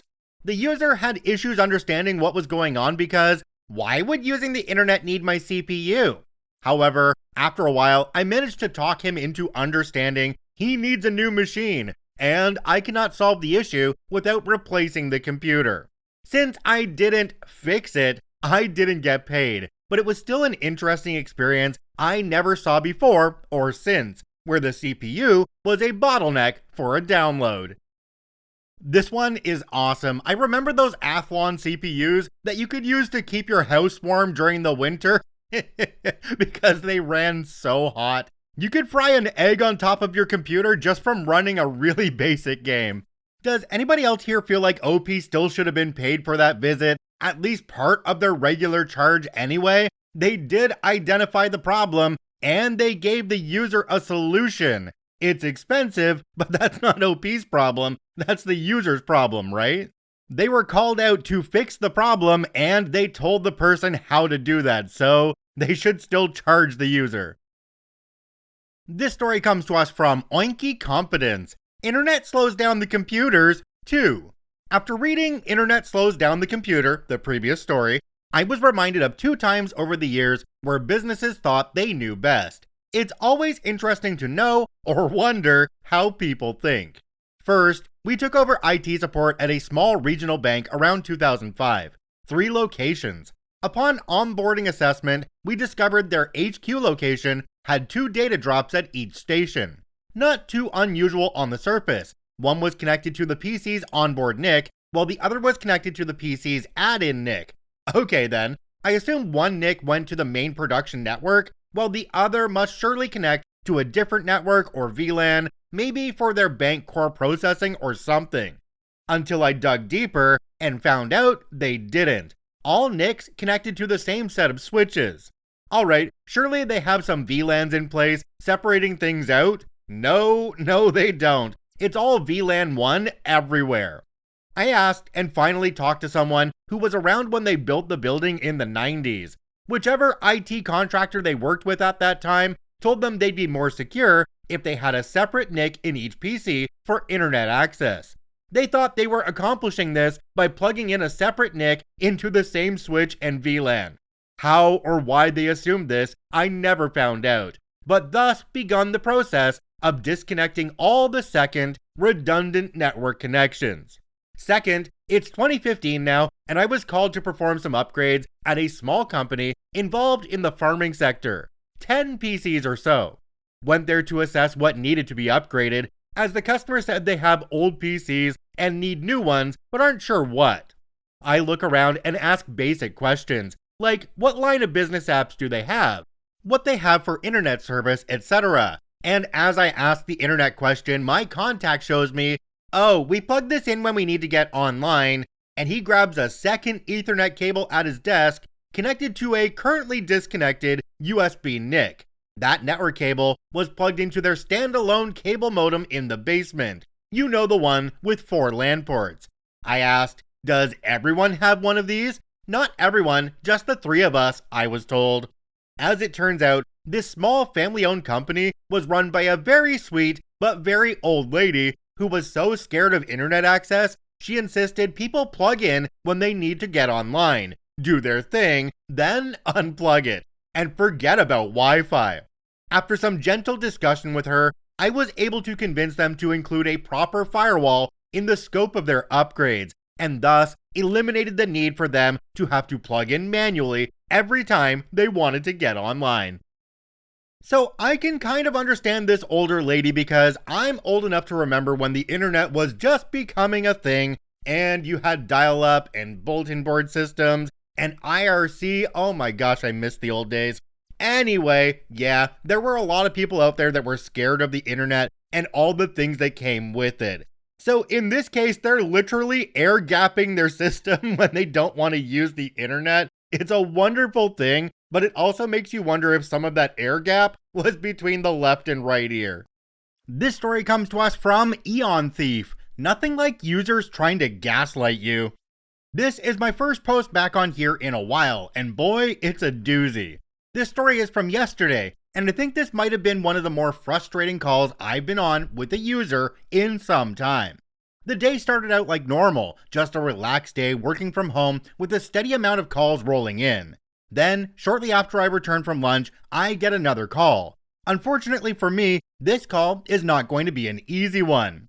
Thank you for calling the help desk. My name is Eon Thief. Can I have your name, please? Yes, hello, my name is User, and I'm having some difficulties with my scanner, printer, fax device. It won't scan. Alright, I can definitely help with that. Did you just receive this device?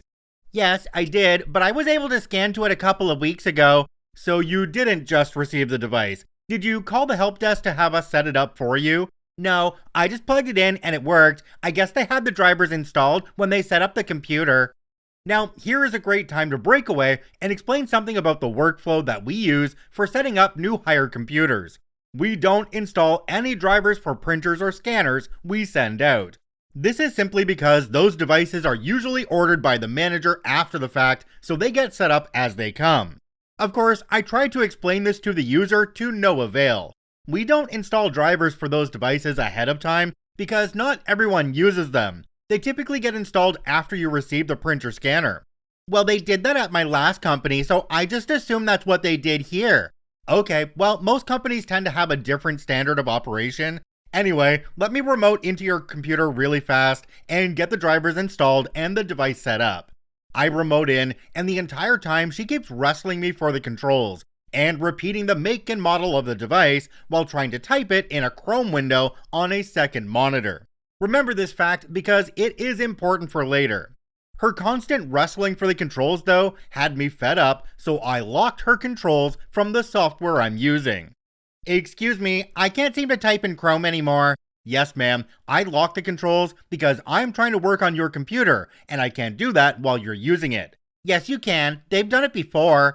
Not here at this help desk ma'am, because the software we use and most remote control software can't have 2 people working on the device at the same time. Yes, they can. They've done it before. Ma'am, at least here, that isn't the case. I then proceed to work the issue some more, downloading the driver install program from the manufacturer's site and getting it installed. During this time, however, she asked me why she wasn't able to type in the open Google Chrome window or move her mouse 3 more times. I ignored her after she asked a second time. While waiting for the program to load, I look at previous tickets to see if she did in fact call the help desk for the scanner issue. I did find one for a scanner issue, but not this one. It turns out that she did have the help desk set up a scanner for her in office, not the scanner currently in front of her. I decided not to question that, but I did see something in the internal notes of that ticket that are only visible to us, and it read, "User would often interrupt, not follow instructions, and leap to their own conclusions for what I'm trying to tell her." Little did I know how bad this would get. As we're going through the setup, she begins to bring up the Brother app on her phone and how she can see the device on there. After a few attempts of trying to get the device to read on her computer and she brings up the phone app again, I start to get annoyed. Ma'am, we're not looking at the phone app for this. We don't actually support the phone app. If you would like to set that up, you can, but we have no support for it. Why are you talking about my phone? I'm talking about the Brother app. The Brother app on your phone? Yes, the Brother mobile app. What does my phone have to do with this? Ma'am, I only brought it up because you were mentioning the mobile app. I don't see what this has to do with my phone though. I mute myself and sit with my head in my hands for a few minutes. Thankfully, in that time, the laptop recognizes the printer and I was able to get it installed and set up for the user. We did a test print and scan, and it was successful. As I go through my wrap-up script and ask, is there anything else I can assist with, she unfortunately says yes. I ask how else I can assist her, and she proceeds to say that she can't open Google Chrome now. Mind you, I see the same Chrome window that she was typing in earlier in this call still open on her second monitor. I inform her of this fact, and she tells me that she wasn't typing in Chrome. To which I dragged the browser over with a site that she went to before I locked the controls.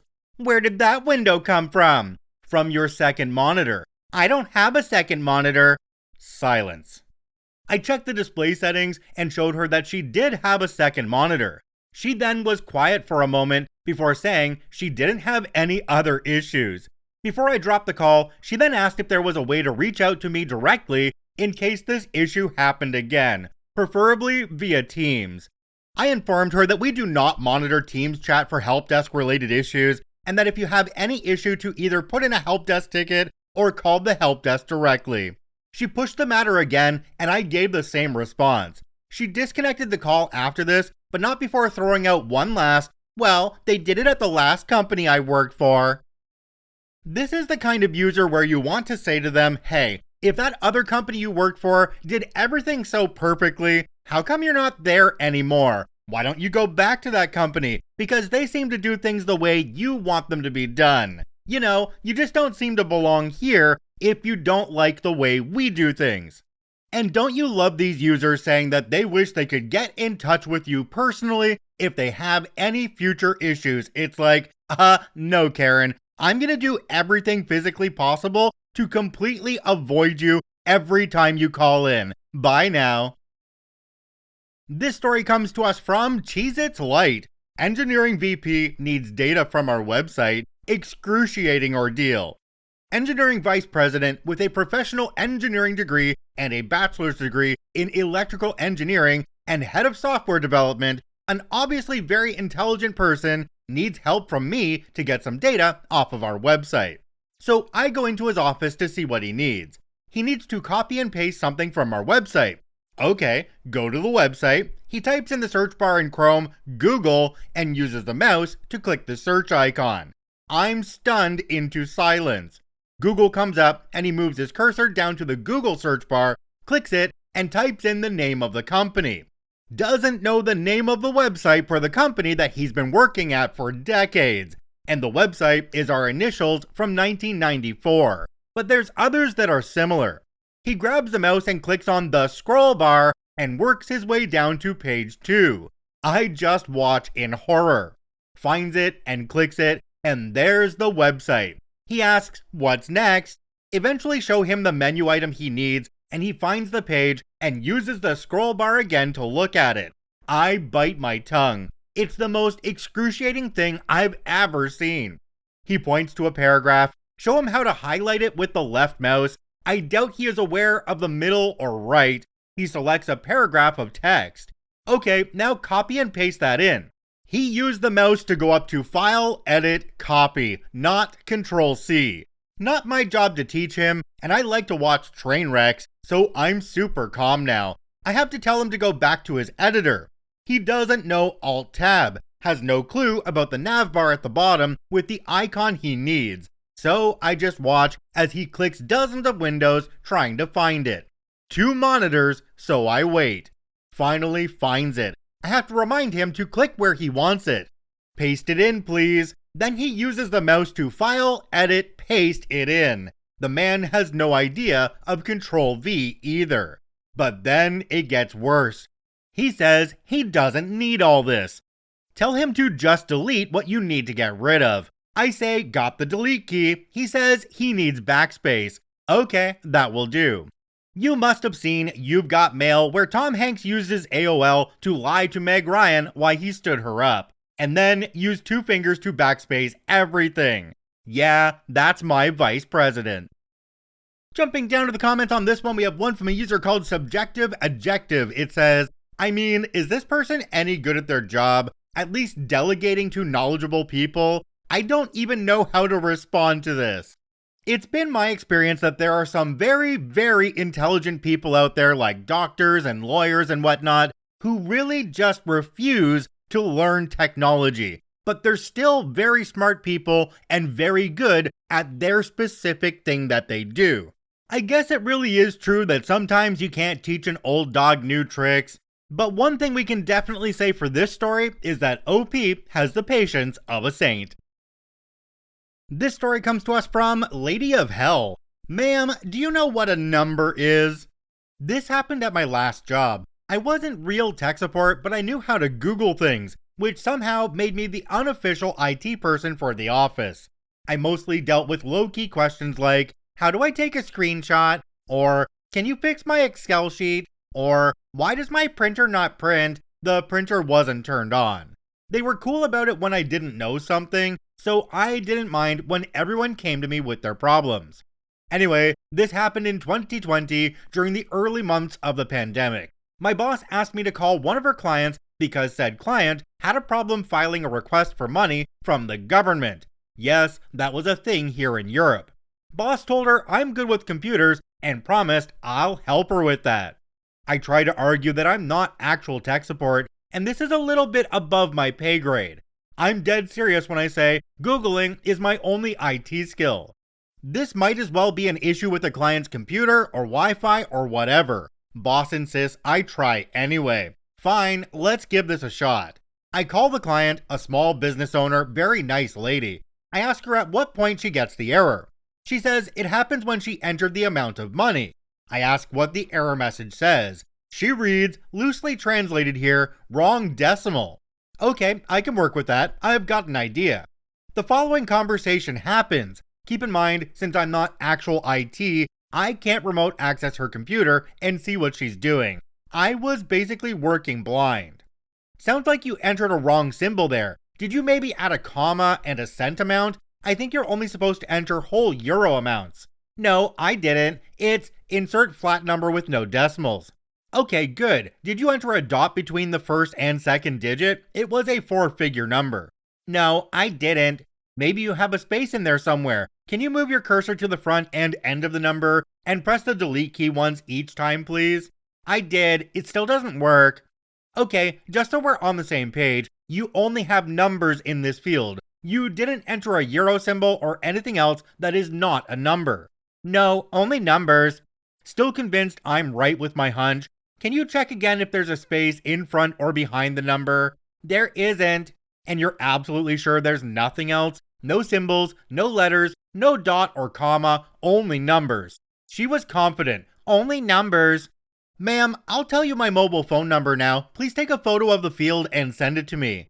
Less than 2 minutes later, I get a photo sent on WhatsApp. Very politely, with the self-control of a saint, I say, alright ma'am, I figured it out. Please delete the letters EUR you type behind the number. Short silence. Oh, it works now. Thank you so much. No problem. I hang up, and as I proceed to bang my head against the closest flat surface, I wonder, how can you own a business when you apparently never went to elementary school to learn the difference between letters and numbers. Jumping down to the comment section on this one, we have one from a user called Vector0. It says, 20 bucks says she wasn't even paying attention and she just kept saying, it's still not working, even though she hadn't even so much as looked at it. Ah yes, OP, welcome to the world of IT support, where the stupidity of people will eventually not faze you at all anymore. You'll just realize that it's a fact of life.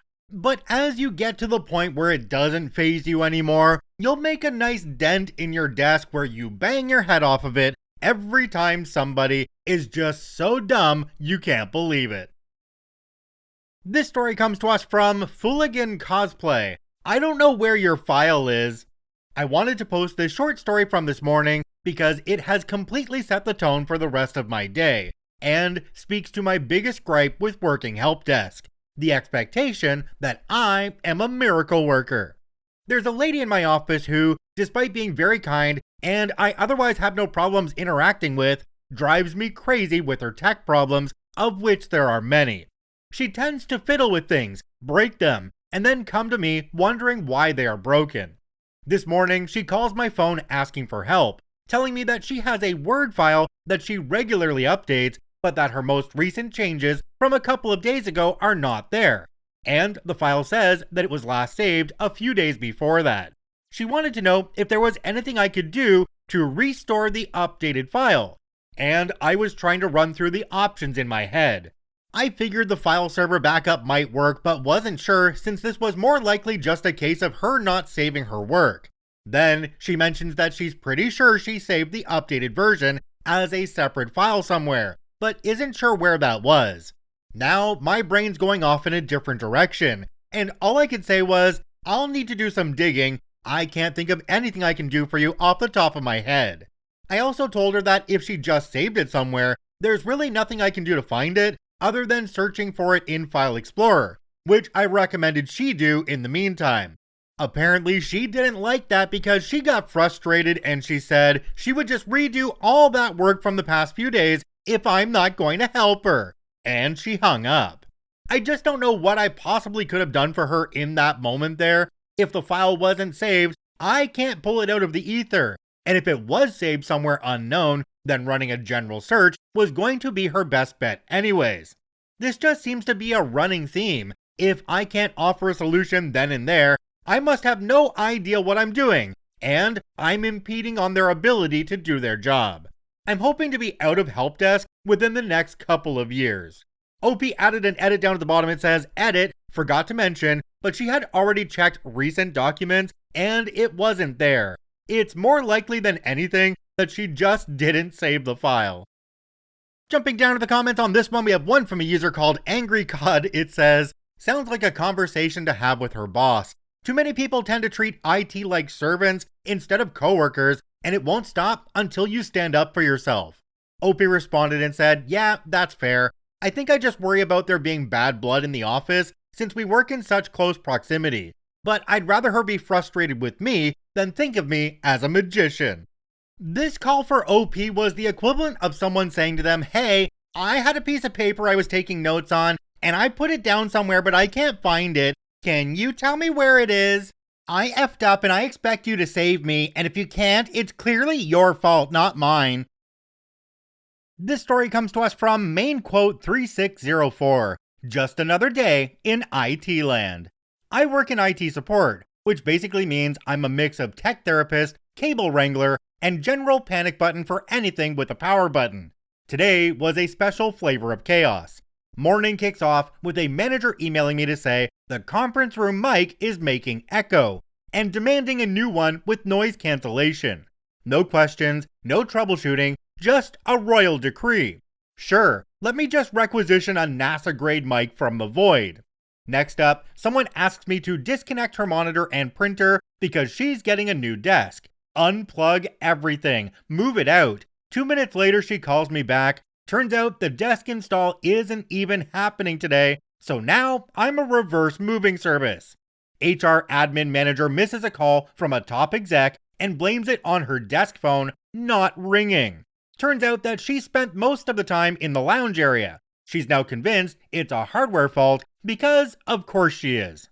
And the best part, CTO calls in saying emails aren't going out and it's probably something serious.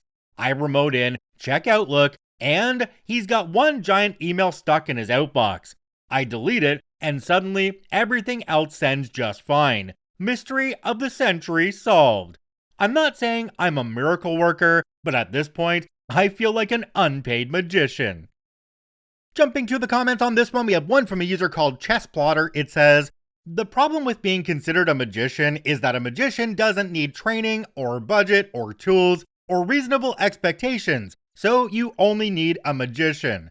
Also, a magician is unqualified for anything else, so is also unpromotable.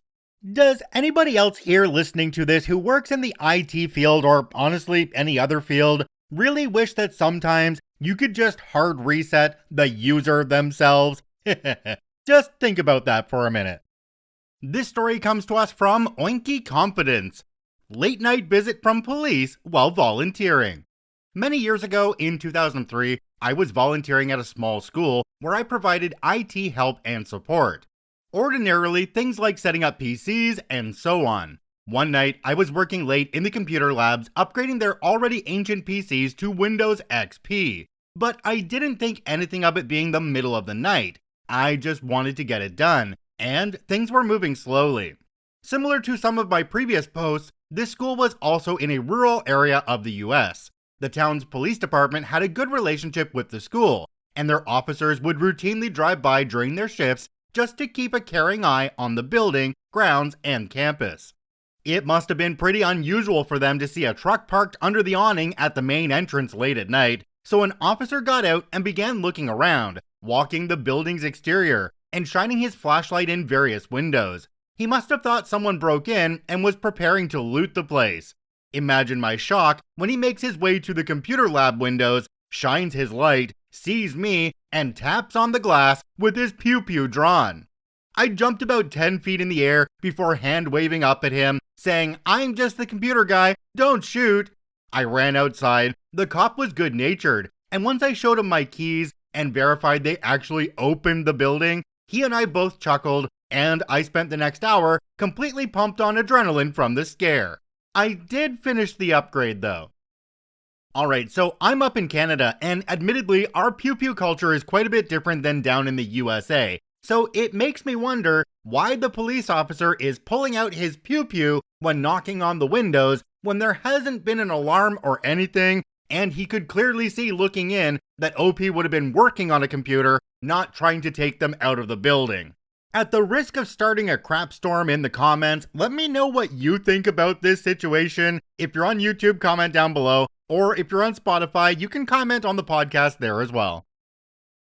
This story comes to us from Chocolate Bourbon. Machines have needs too. Something came up today in my job that made me remember something that happened to me 10 years ago. A few weeks ago, I got asked to take data from about 30 to 40 users, parse it, consolidate it, aggregate it, and display the results as various dashboards. So, I gave each person an input form. I did my best to explain the basics of data hygiene to the people doing the inputs. This column is for the date of the next meeting. It should be only dates. This column is for the proposed allocation count. It should be only numbers. This column is for the approved spend amount. It should be only numbers, etc. I got pushback almost instantly. The users said that in some cases there won't be any meeting, so they don't want to put a date in. They want to put NA. Okay, I built in logic to account for that. Same thing for a few other columns. I accounted for that too. I got told I cannot restrict entries to only correct formats, as the executives or their assistants populating the forms want flexibility in what they enter. The form is for their usage too, so they can track things. This morning, I found that some of the dashboards had odd results. It was displaying little streams of consciousness. Apparently, some people had figured out how to expand the form and were adding little notes here and there. Ugh.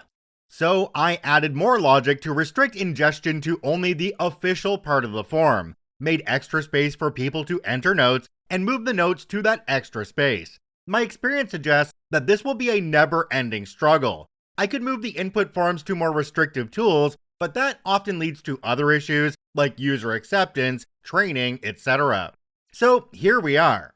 Anyway, this back and forth made me remember interactions I had with a director of reporting 10 years ago. I was doing something similar then, taking data from various sources and creating dashboards from it. One source was a master list of all projects and various related metadata. Some people were quite extensive and had multiple related timelines. There were also dependencies between some projects. So the director of reporting, who owned this list, had merged cells between columns, between rows, etc. He had also made these merges color-coded. This admittedly made it a bit easier for humans to read, but it made it almost impossible for my tools to ingest that list and make use of it for joining to other tables. His formatting was nice for humans, but poison for machines. So I contacted the director, explained the issue, and asked him to stop the cell merge formatting. He didn't respond for a while. When he did respond, he clearly didn't understand my explanation. Then, after some more back and forth, he refused to make changes. He said his version made it easy to read. To my knowledge, the only person who was reading it was him when he made changes, and me when I tried to articulate why the formatting should change. I offered to create a table for him that would more or less duplicate his version as an end product of my reporting. We went through another round of back and forth, and he refused again. So, for the duration of this project, I would monthly make a copy of his table, then spend a couple hours going through it and unmerging all the cells. It was a pain, but I didn't see a way around it. That and other interactions with that man, who as mentioned was our director of reporting, convinced me that he had no understanding of reporting, data, dashboards, or anything related to those things. I will never forget his 250 plus slide monthly ops review, or when someone asked for a list of incidents from the previous month, and he casually supplied a table with 13,000 rows, where the actual count was about 60. I was told that he was spectacular at managing up, and had somehow convinced our executive suite that he was essential to the well-being of the company. I got laid off from the company about 8 years after this happened. He didn't. He survived. I checked, and he is still there. I get paid in part to account for human foolishness interfering with data collection and presentation. I know that, but it shouldn't come from the head of the group that supposedly oversees those processes. I worked with him for almost 15 years. I pride myself that he thought of me as a friend that entire time, and had no idea I thought of him the same way a small town cop thinks of a habitual drunk driver. I'm lucky in that my current company seems to do a fairly good job. I cannot think of anyone offhand that is incompetent on a wholesale basis, but who knows what the future will bring.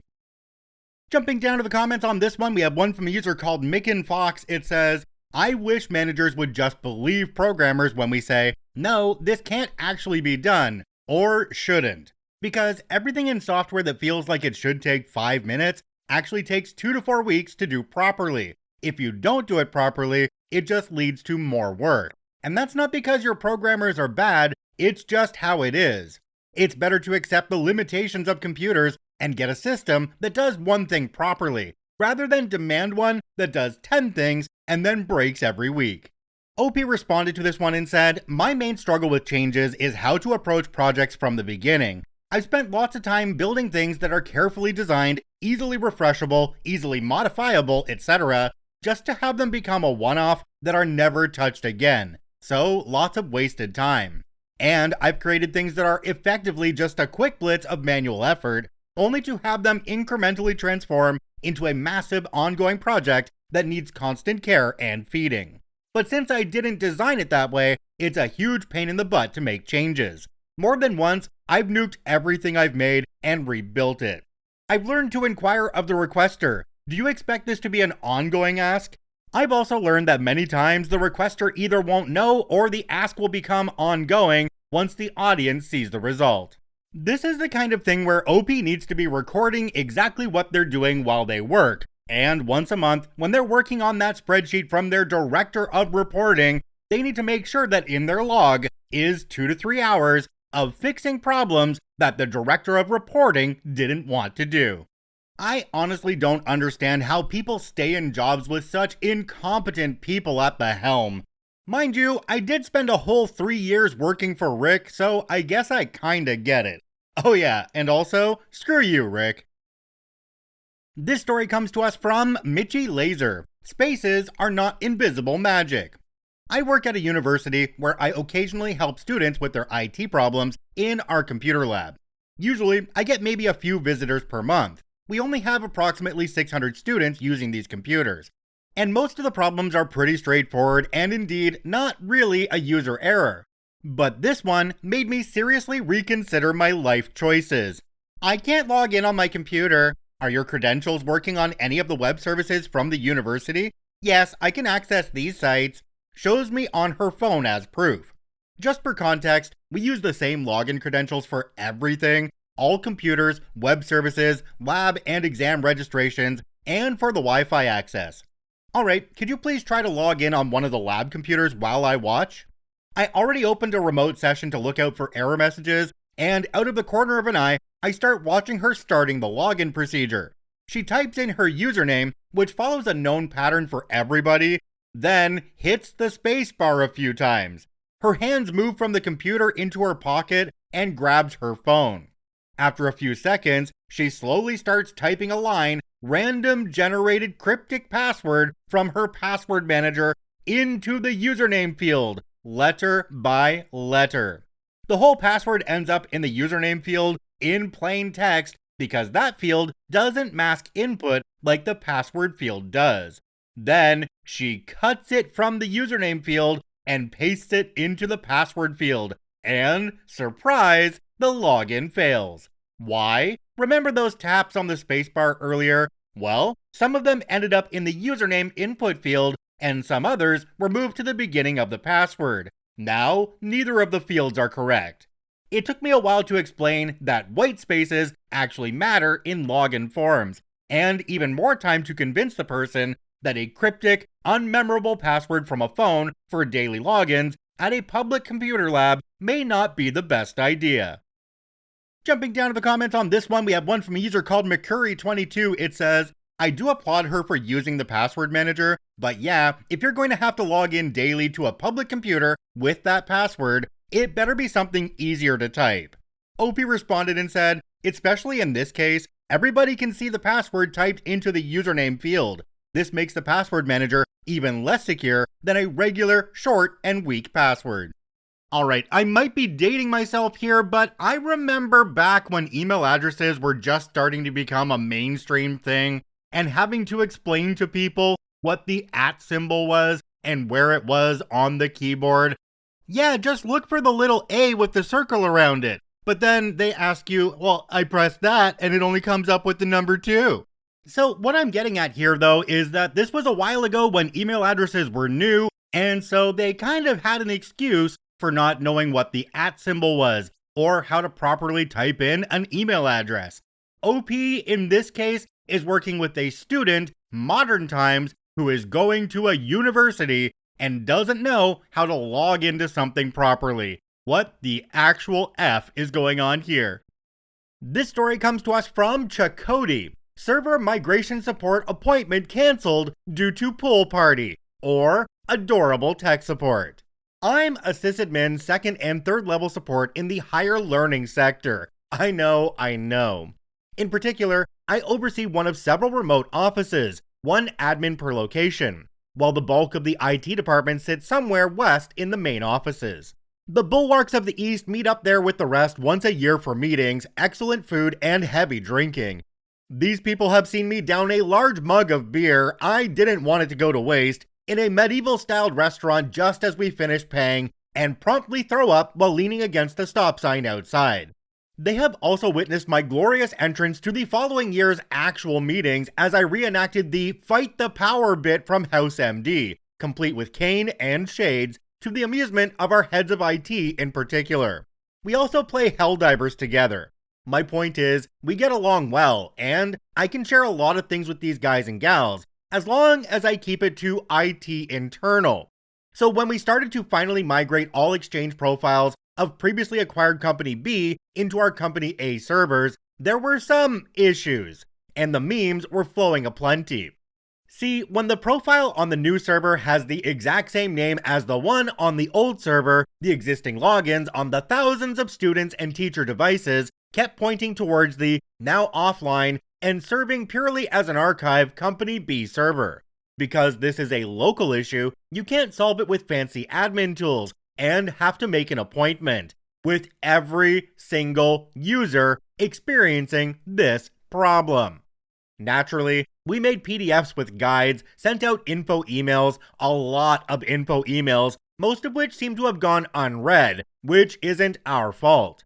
They went out way ahead of the server migration, and any student or teacher who regularly checked their university mail account would have read them.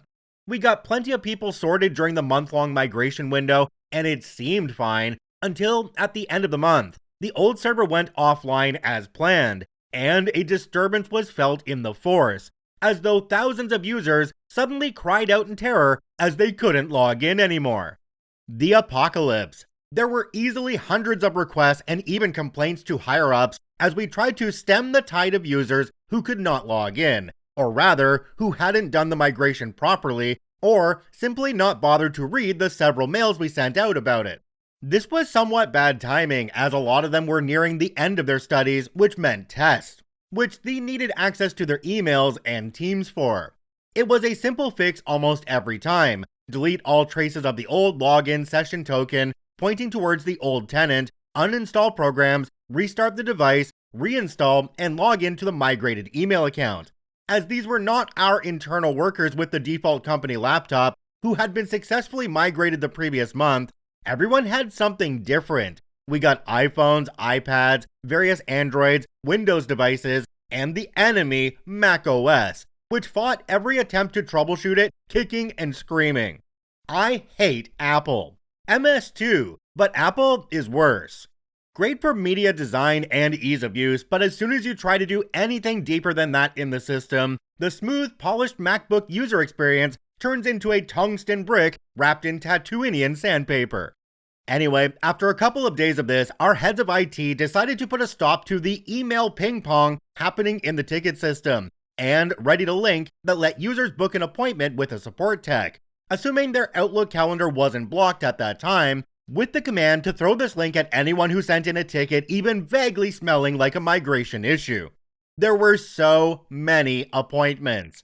It was bad. Some users took only minutes, but some, especially older people and Mac users, went well over the 1 hour allotted. On some days, I had 6 appointments of 1 hour each, broken only by my 1 hour of lunch, break, ticket time, which I stubbornly blocked in my calendar every workday in perpetuum. Though the amount was starting to let up, and the clouds of arrows darkening the sky thinned, there were still several appointments per day, and today, I had the most adorable and hilarious cancellation ever. The pool party protocol. I enter the Teams call and nobody's there. No problem, happened before, will probably happen again before this matter is through, because some people don't seem to get that they get a Teams link they are supposed to click. They already use Teams during daily lectures, and that no, we don't call you first. But nonetheless, their number is always there. So I put the Teams meeting on hold and copy-paste the mobile number of this lady into my Teams call function. Doot doot doot. After a long time ringing, I hear a high-pitched hello, and the call cuts off. Frowning, I call again, and this time it doesn't take long for the tiniest, most adorable little voice to answer the phone. Hello? Hello, this is OP from IT. Am I speaking to mother's first name? No, this is Leon Lionheart. Sorry about hanging up just now. I misclicked. I'm already smiling. No worries. Well, Leon, can you fetch your mom for me? She has an appointment with me right now at insert time. Well, no, she must have forgotten about that because right now she has a pool party. A bit dumbfounded and also suppressing a squeal because this kid is absolutely precious. A pool party? Well, don't worry about it. Just tell her the computer guy needs to talk to... You know what? Don't worry about it. I'll send her a message. Sorry again. Really, no problem. Give her my best regards. Bye. Not only was he very polite and an absolute little sunshine, his name, again slightly changed, but pretty much like this, is effing Leon Lionheart. How good is that? I hang up and immediately call the second of my heads of IT, one of my bosses, who is also knee-deep in appointments and constantly fixing stuff, and every day fighting the urge to spontaneously set the users on fire, so he could really use a good laugh, who is miraculously free right at that moment. And I tell him of the call. He laughs and awes, and I think we both felt a little better after that. The mom is going to receive a strongly worded letter about canceling existing appointments first if she can't make it for whatever reason, because she did book a new one without canceling the one that was taking up a whole hour in my calendar. But I'm kinda glad she did. This was effing precious. Leon the Lionheart is going to turn out just fine. You go, little champ. We don't cover wholesome stories enough on this channel, so it's nice to get them here and there just to break up what we normally do with people getting screwed and all of the crap that happens in our malicious compliance, pro-revenge, and regular tech support stories. From my experience in call centers, you get all different kinds of voices on the phone, even ones that you may not be expecting. One thing I learned from working in these call centers was that sometimes you just need to talk to one of the kids in the household to get the problem with the electronics worked out, because they seem to know them a lot better than the older people who have absolutely no clue what they're doing. This story comes to us from Solid Rabbit 3000, how our industrial Bluetooth device turned us into holiday tech support for everyone's grandma. Back around 2013-ish, I worked for a very small company that designed niche industrial products, stuff for factories, warehouses, and the like. As the company began to grow, we started generalizing our offerings and trying to expand our customer base. To help with that, the owner decided it was time to overhaul our website and hired a professional company to rebuild it. Up to that point, it had been designed and maintained by our embedded software engineers, because hey, it's all just programming, right? As part of the update, the owner brought in a marketing consultant to improve our SEO, with the goal of making sure that when the plant manager searched for very specific industrial terms, we'd be right at the top. Because of our size and the technical nature of our products, we didn't have a dedicated support desk. Instead, our 5-person engineering team, me included, handled customer support directly. The owner emphasized support as a top priority, and our website prominently boasted our world-class support. That might have been a mistake. Enter the holidays. We took a few days off for Christmas and New Year's, and when we came back, chaos. We were flooded with calls and emails demanding support, like angry people yelling that our Bluetooth products were garbage, or asking how to pair their headphones with their phones. Confusion. Turns out we had exactly one product that used Bluetooth, a super specific device that connected certain pieces of industrial equipment on the factory floor. Not exactly consumer tech. Well, it seems the SEO work really did its job. If you Googled Bluetooth support or Bluetooth help in our region, we came up right at the top. So now we had a perfect holiday storm. Tons of people opening their shiny new Bluetooth-enabled gifts, running into pairing problems, Googling Bluetooth support, and finding us. Explaining to callers that we didn't make their headphones or speakers didn't always help. A lot of them just didn't get it. But it's Bluetooth. Your website says Bluetooth. Why do you refuse to help me? A few even said things like, well, insert random cheap headphone brand doesn't have a support number. Can you just help me to Bluetooth it anyway? Eventually, the wave passed and things calmed down. Our new product lines actually took off later. The company grew rapidly and eventually got acquired and absorbed into a well-known industrial supplier. But for a while, we'd still get the occasional rogue call from someone wanting Bluetooth help. Oh, and then there was the one woman who called constantly, sometimes daily, to scream that our app, we didn't have one, was downloading PDFs to her phone, and that if it didn't stop, she'd call the police. One of my coworkers actually spent an hour on the phone with her the first time, being incredibly kind and patient. He eventually concluded she was, in his words, probably just a nut job. Technical term. Okay, so I know this story was 2013, but we were still well into technology by that point, and it's kind of making me wonder who would Google Bluetooth support and then call the first number that comes up.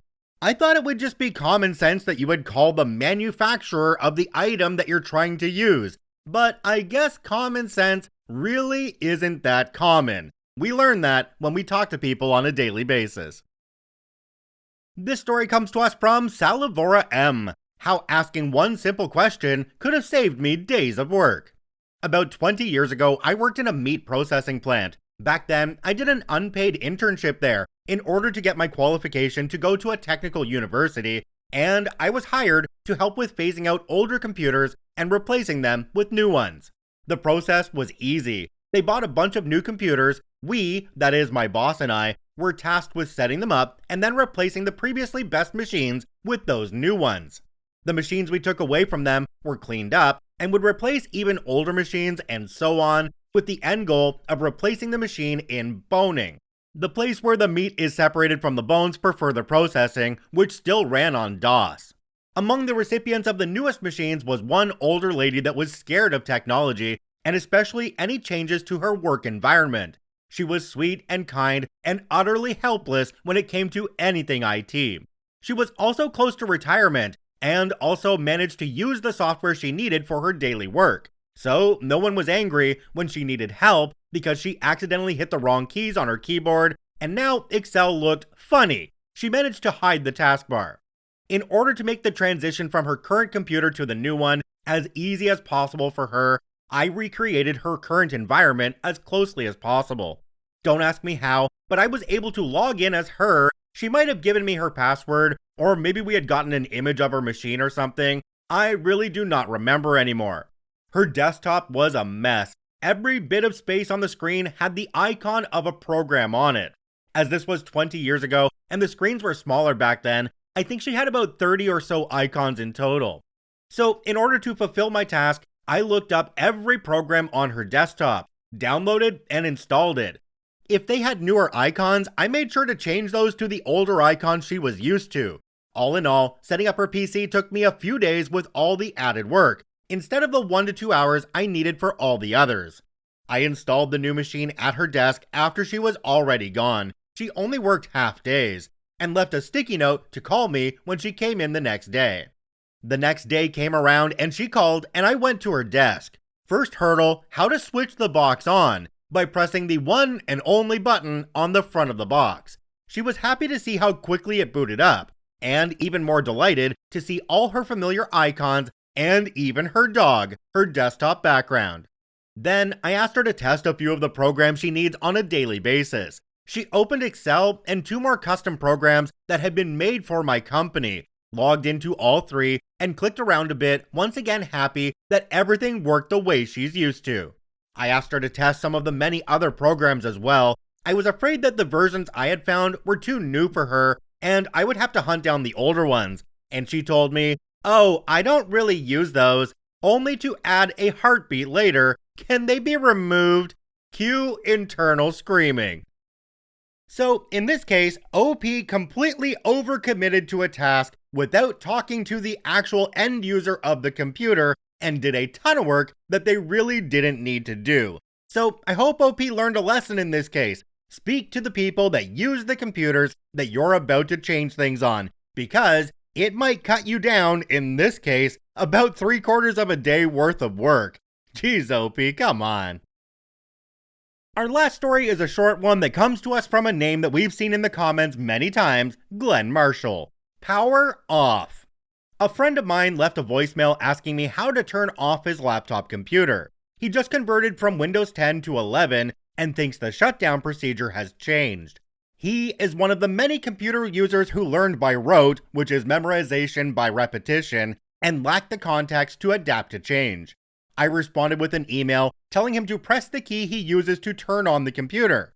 Now, I'm wondering if I'll get another call. If that happens, I may tell him to unplug it and wait until the battery drains. Previously, while he was in the middle of the upgrade, he called and asked me how to respond to the license agreement. He, being a retired lawyer, had read it all and wondered if he could modify it. I told him that if he wanted to use Windows 11, he had to accept the agreement. Of course, being a retired lawyer, he would read through the full agreement, cause I don't think anybody else would. That was kind of funny. And let's be honest here, shutting down Windows 11 is really no harder than shutting down Windows 10. The start button, quote unquote, just moved over a little more towards the center. It's still there, and it still does the same thing. This story comes to us from Tim Erling. I don't know what it's doing, so it can't be important, right? Back in my MSP days, I supported a client that was in the building next to our office. They had outgrown their original office space and were unable to get any more space in the building they were in, so they had rented some space in the building across the street. Rather than pay for another internet connection and router, plus VPN to join the networks, we had set them up with a point-to-point wireless bridge to provide connectivity between the offices. It wasn't great, but it was serviceable enough for their needs, and more importantly, fit into their limited non-profit budget. One day, we got a call from them saying that the network was down at the secondary office. They still had Wi-Fi, but no connection to the internet or network drives at the main office. I went over and did some initial troubleshooting at both locations, and all the network gear seemed fine and was responding to ping except for the wireless antenna at the main office. I hadn't been the one to install this and wasn't actually sure where it was, so I went and talked to the network engineer who had set it up. He took me outside and we looked up at the roof of the client's main office. He pointed at an antenna up there and said, "That's not our antenna, let's go see what's happening." We go into the client's building and ask the building's receptionist if they know about anyone having any network maintenance done. We get told that one of the local wireless ISPs is up on the roof doing some work. We get roof access and sure enough, find an ISP tech hooking up a new antenna onto the bracket we had used to install our client's wireless bridge, with our antenna laying sadly on the ground. After a brief conversation, he apologized and said he had asked the building manager if our client's antenna was being used for anything, or if he could take it down and reuse the mounting hardware. Apparently, the building manager didn't know what it was, but told him that no, it wasn't in use, and sure, go right ahead and take it down. We asked him nicely to put our crap back and install his own darn bracket, which he kindly did. Jumping down to the comments on this one, we have one from a user called Dakdoof. It says, the confidently incorrect. It baffles me how some people just refuse to say, I don't know, maybe I should check, before jumping to conclusions. Happy to read the ISP tech was being reasonable at least. Okay, if you think about this one, the tech did do their due diligence. They asked the building manager if that antenna was in use, and the building manager said no, like they knew what they were talking about. So I don't think we can really put this one on that tech. And they did put it back up and install their own bracket, so everything turned out okay. Sometimes, instead of going around and confirming if something is correct, which could take a lot of time, just doing it and then seeing if there's fallout could be much shorter. This story comes to us from Jasha E. Curiosity is punished immediately. I currently work at a small company building very specialized servers. My main job is to actually physically assemble the machines and set them up, including parts of quality control.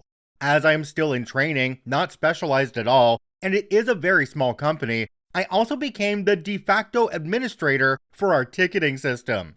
I overhear chatter of a customer having trouble with their machine and asking for assistance to fix it. Not super unusual, but it's a slow day and I enjoy working on problems. So I snoop around for the ticket. It's titled roughly, Trouble Finding Hard Drive. Okay, I think to myself, is it not recognized by the system? Not formatted properly? I scroll further, and indeed, the drive being not recognized by the machine was the original error. Sadly, this was also the drive containing the system partition, with all the headache this brings with it. A little further scrolling, and I'm greeted by horrible tech gore. The customer had taken it upon himself to disassemble the server entirely. He had stripped it down almost as far as I get when I start installing components, all because he had been looking for the drive. The environment, far as I can tell between the strewn parts, doesn't exactly look like dedicated work surface, anti-static mats or something. In the customer's feeble defense, he was looking for an NVMe drive that is directly on the motherboard. He had disassembled a partition of heatsinks that could house those and found only empty slots. The foil still on the pads of the heatsinks, probably telling him that he was looking at the wrong spot. This is when he finally relented and asked, Had he consulted the manual, available in something like 20 languages, he would have found that NVMe slot 1 would have been easily accessible under its own little heatsink. I am slowly becoming scared of our customers and the things they will do to these machines. Jumping down to the comments on this one, we have one from a user called MapTechLady. It says, "In the biz, this is what I refer to as a type of panic clicking. Something goes wrong, they panic, and then literally click everything under the sun to try and fix it. Audio not picking up in a virtual call? Delete the audio advice. Remove the firmware. Maybe that's the problem. Delete some config files. Click on everything that looks like a mic icon. Then, when it's really bad, call the IT help desk to fix the whole thing.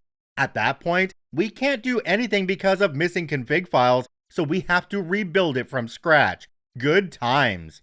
OP responded to this one and said, "I'm not sure if I would put this under panic clicking, which is a nice term, but I do know panic screwing doesn't paint the right picture. When you're doing support for a customer like this, you just hope that their contract says that if they mess with the server themselves, their warranty is kaput. Like if you have to go in there and take all that time to put everything back together that the client took apart, you definitely get to charge them 10 hours at $300 an hour to put that back together. Call it stupidity tax." This story comes to us from an Eldritch writer. Phone isn't providing a sign-in code, it just has this button on the screen that says refresh code. IT from state government here. Got an incident today for a Teams phone problem from my favorite State Department, and I say that with so much sarcasm. This department is notorious for ignoring instructions and then freaking out when things don't work as a result. For the Teams phones, for example, they have been told many times they need to put in a network request, so the networks are configured for the team phones, and a telephone request so they can get a Teams phone number before they set up a physical phone. If you don't do these two things first, your phone isn't going to work properly. They always forget and then make it a problem for everyone. Well, this one ticket I got added to, the issue was that the guy had his new Teams phone all set up, plugged in and everything, but he couldn't sign in. It told him to go to the Microsoft sign-in page and type in the code provided, but according to him, no code was provided. Generally, on his phone model, not providing a sign-in code is an instant red flag that the network isn't configured. So, my very first thing asking him, "Have you put in a network request ticket for this phone?" and explained to him why it's possible the network is not configured. Shockingly, he provided the ticket number for his network request, the name of the technician who worked on it, and the date the request was completed. I'm genuinely not used to that from his department. A pleasant surprise. So likely not a network issue, but I shot a message to the technician to see if he could check on the network just in case. Also possible a firewall got missed after all. Entering the territory of, this might actually be a genuine issue, I start grilling him for more details on what exactly was going on. Asking how the phone was plugged in, if the network cable was damaged at all, asking him to describe what happens when he presses the refresh code button on the screen. Does it loop back to the sign-in page, unable to connect? Does it give him any error messages, etc.? Oh, I guess I didn't know I had to click it. He didn't know that he had to click the button that said to refresh to get the code he needed. The big button on the middle of the screen that says refresh code with the login instructions right there above it. This whole circus because he wasn't clicking the button that the phone was telling him to click. Had such high hopes that it wasn't going to be user error this time. You'd think that people who got hired into an office job would have met the prerequisite of at least basic reading comprehension. There's a big button there and it says refresh code. So if you need a code and you don't have one and you see that big button that says refresh code, you could read that and know exactly what you need to do. Oy, I'm glad I don't work in IT. This story comes to us from Half MT. Got a question that actually stunned me. I'm currently working at the help desk in a university library. I'm the unofficial team lead, so I'm fielding most tickets since it's the summer semester and tickets are slow. Had a professor come up to the desk a few days ago telling me her laptop won't upgrade to Windows 11 and the battery keeps losing charge. Quick test shows that yes, indeed, the battery is borked, so I replace it with one of the multitude I have salvaged from broken PCs the university just throws out. But this story isn't about my boundless private junkyard, it's about this professor. I address why her computer won't upgrade to Windows 11, and it's because her hard drive is nearly full, 226 gigabytes out of a 256 gigabyte SSD. Not enough space to upgrade. Easy fix. Nope. I ask her if she uses OneDrive and she tells me no. I tell her it's quite easy and secure, and since the university pays for 5 terabytes per professor, she'll never have to worry about running out of space. Her response, "Oh, I don't use that. Everyone can see it. See? This means I'm on the internet and everyone can see what's on my computer," she says, pointing to the C drive icon in File Explorer. I collect myself and explain this is not the case. I convince her we can use OneDrive as a backup while I replace her hard drive since the university has no means of cloning drives. I start to walk her through the procedure, unaware of the verbal torpedo speeding towards me that will forever hurt my brain to think of. Okay, first, click on your Documents folder. What's a click? This just didn't derail my train of thought, it sent it into orbit. This kicked off an hour session of me explaining what clicking is, that a hard drive with partitions is like a pie chart, that people can't see what her computer has on it without her password, that she has to double click on desktop icons, what double clicking is, and that when Windows says hi on her screen during a first login, it's not a Microsoft rep trying to talk to her. I resolved her issues, installed the new drive, put all her old data back, and she happily went on her way. At least her reception was positive, and she wrote my director a glowing thank you note about me. But what's a click will now and forever be my bar of questions that makes the record scratch go off in my brain.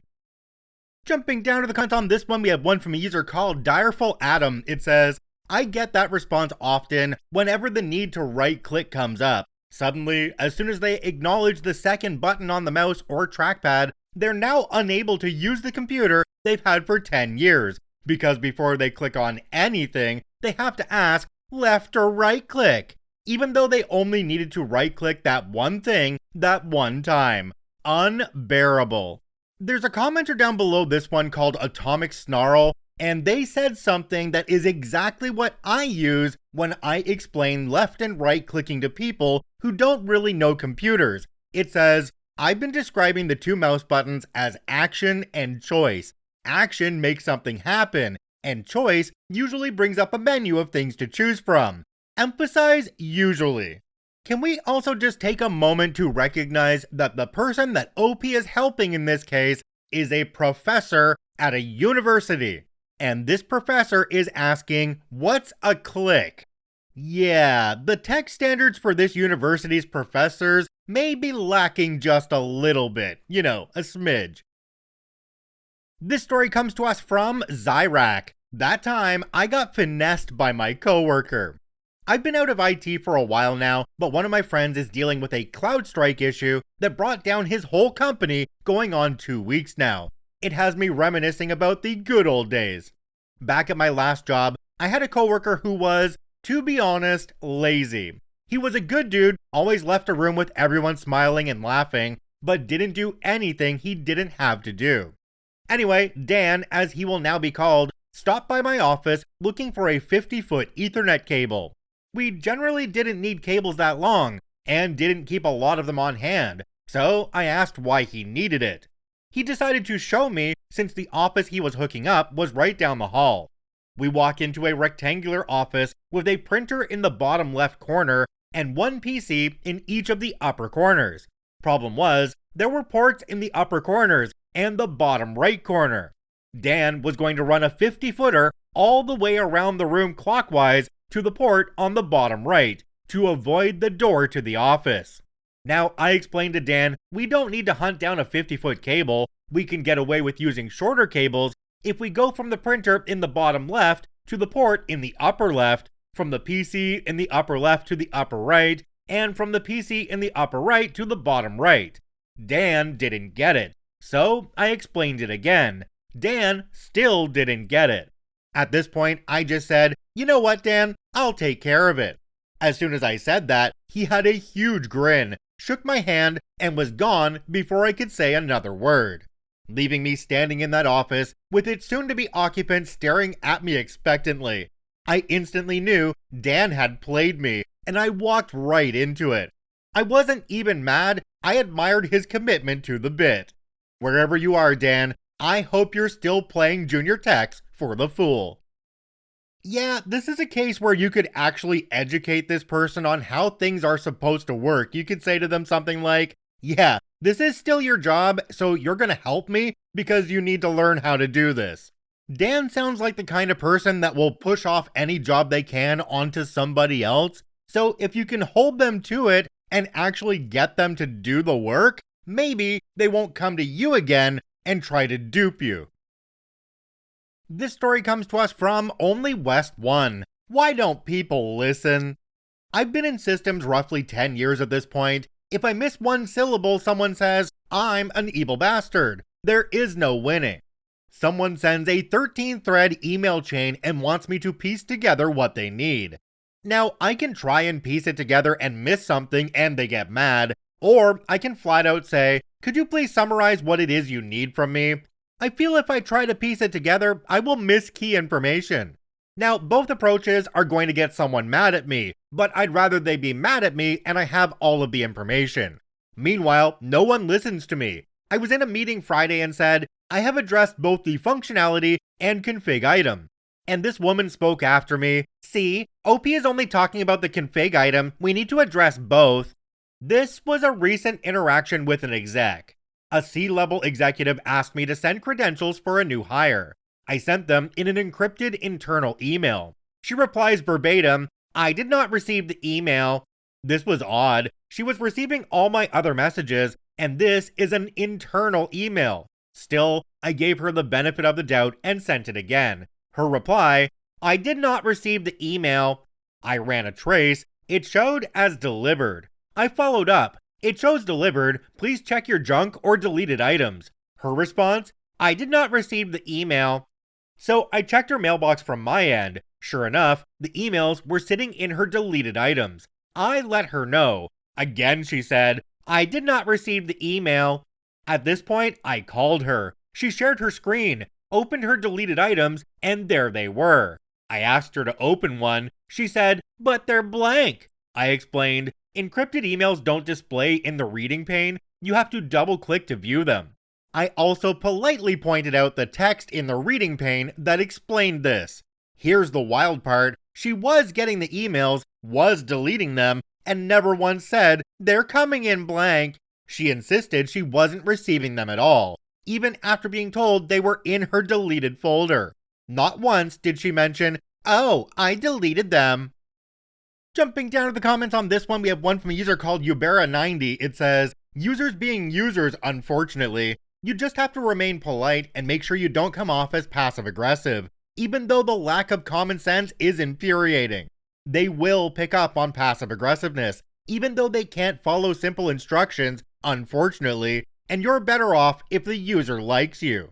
OP responded and said, yeah, I am very approachable, to the point people are comfortable on one-to-one calls. They don't mince words with me, not toward me, just about a situation. An exec threw around the F word over a situation I was helping resolve. A senior marketing woman did the same thing. People feel too comfortable with me because I don't judge or repeat and work to be approachable. I think there's a very clear line that needs to be drawn here between swearing at and swearing with. Although, in a business environment when you're talking to somebody who's helping you, you probably shouldn't be swearing at all. OP, it's great that people are comfortable with you, but don't let them be too comfortable with you because then they'll just walk all over you. This story comes to us from New Assumption 3106. Don't want to pay £50 for casters? Okay, how about £300 plus lost production time? This is back in the day, but when we quoted for structured cabling installations, we itemized the rack contents. So it would be 42U rack plus 4 shelves, plus patch panels, plus cable management bars, and so on. The last item would be heavy-duty casters. This would be for a rack in an office or production environment, not in a climate-controlled server room. and you might need to move it a bit to get access behind to feed in more cables or services, or just for whatever. This client didn't like the idea of 50 pounds for casters, so he approved the whole 30,000 pound project quote, but he struck off the casters. I strongly advised against this, but the project went ahead with fixed feet on the rack. A couple of months later, guess what? They needed to move the rack a few feet to get some electrical work done.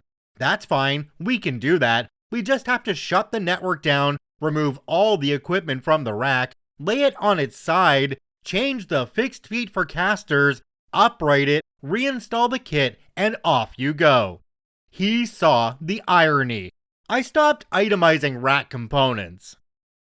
Jumping down to the comments on this one, we have one from a user called Habrino. It says, would have told him the price of casters went up to 75 pounds in that time.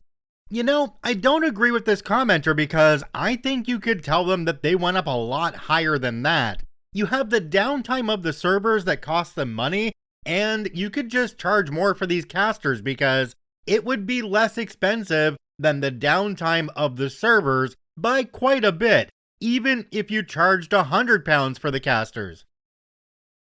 When you're the only tech-savvy person on site during a holiday, even invisible windows become your problem. This story comes to us from Haunting Wasabi 5521. The security camera system won't log me in automatically anymore.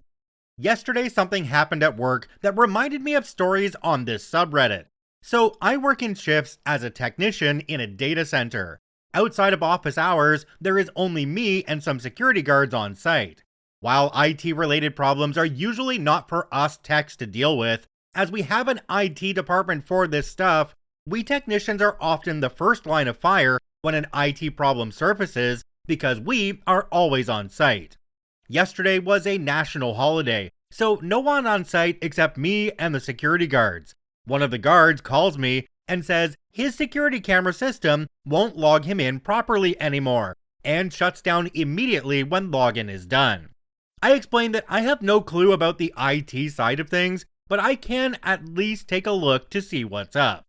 It turned out that somehow he had minimized the camera system on his desktop to such an extent that once it had started up, it disappeared. All it took to fix his issue was to maximize the program from the taskbar. Hope you enjoyed. Thought this would be a nice story about user experience versus reality. I don't know why this one reminded me of this, but does anybody else remember playing pranks on their coworkers where you would take a screenshot of their desktop, then take all of their icons and put them into one folder way off in a corner or something, and then put that screenshot as the background so it looked like everything was still there, and hide the taskbar down at the bottom?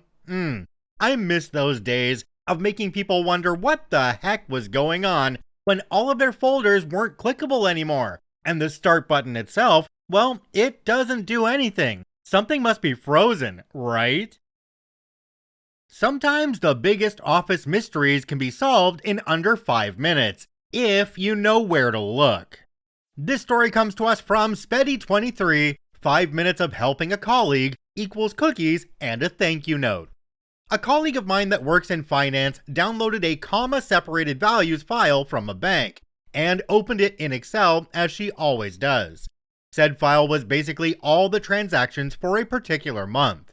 What happened is, it only showed about a third of the data that was expected in the Excel file. It would get to a particular cell, and that would be the end of the data in Excel, although she could see on the web page that there was lots more transactions. All other months were fine, just this one file for that one particular month.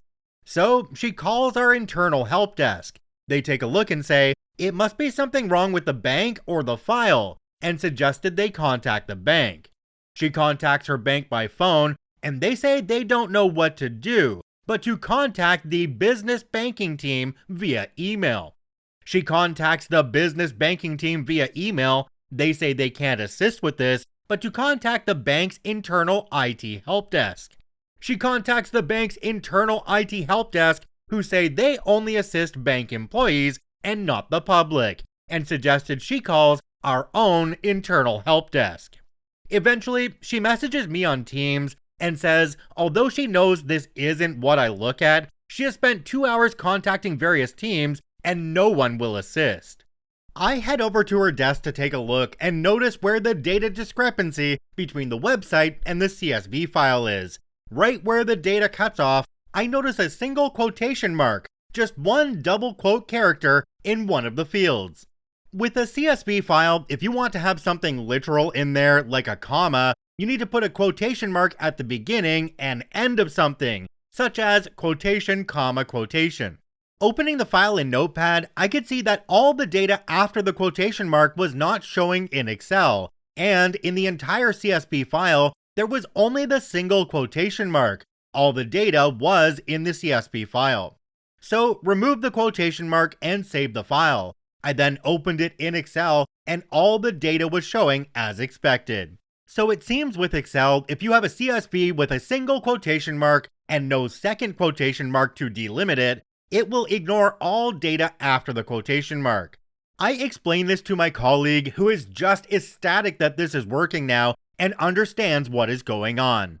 The next morning when I come into the office, on my desk is a big basket of freshly baked cookies and a handwritten note.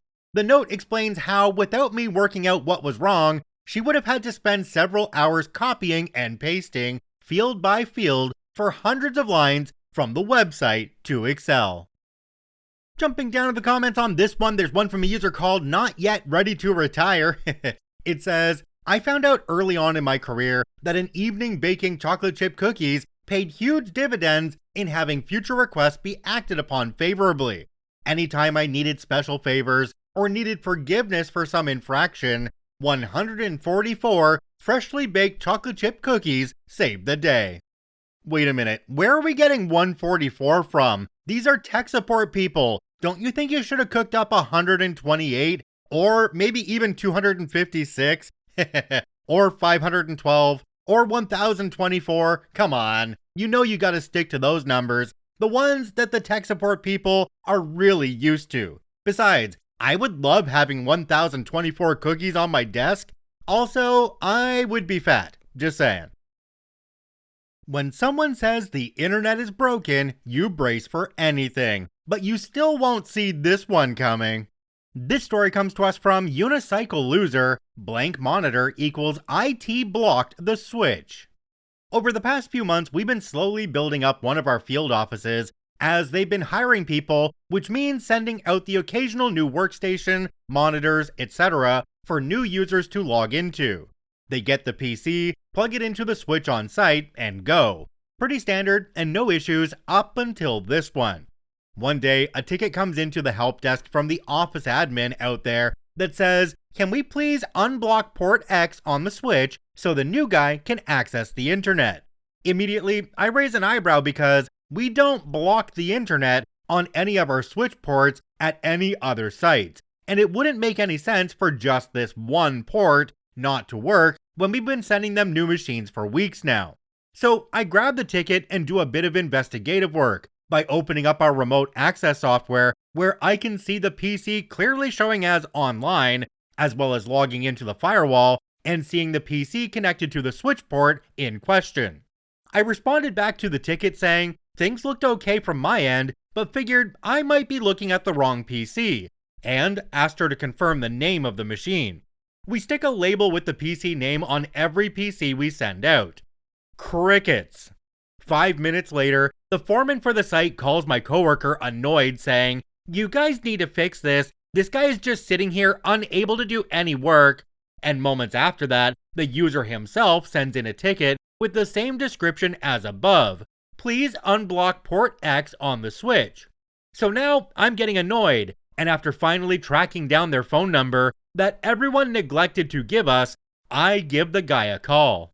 I confirmed the PC name with him, remoted into the machine, and then saw the Windows login screen. I thought, oh, he must just not be entering his password correctly. I guess I could see why they thought that was the internet. So I asked him to try entering his password again to see what would happen. He says he doesn't see anything, just a blank monitor that has the word English on it. And then it clicked. We have been sending them newer Dell monitors that, when you first plug them in, you just have to use one of the physical buttons on the monitor to, select your language, as instructed on the screen itself. He reads the message, presses the button it tells him to, and whoa, everything works. Go figure.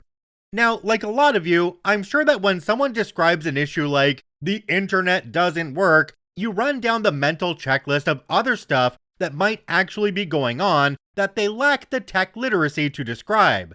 But this was a whole other level that I wasn't prepared for.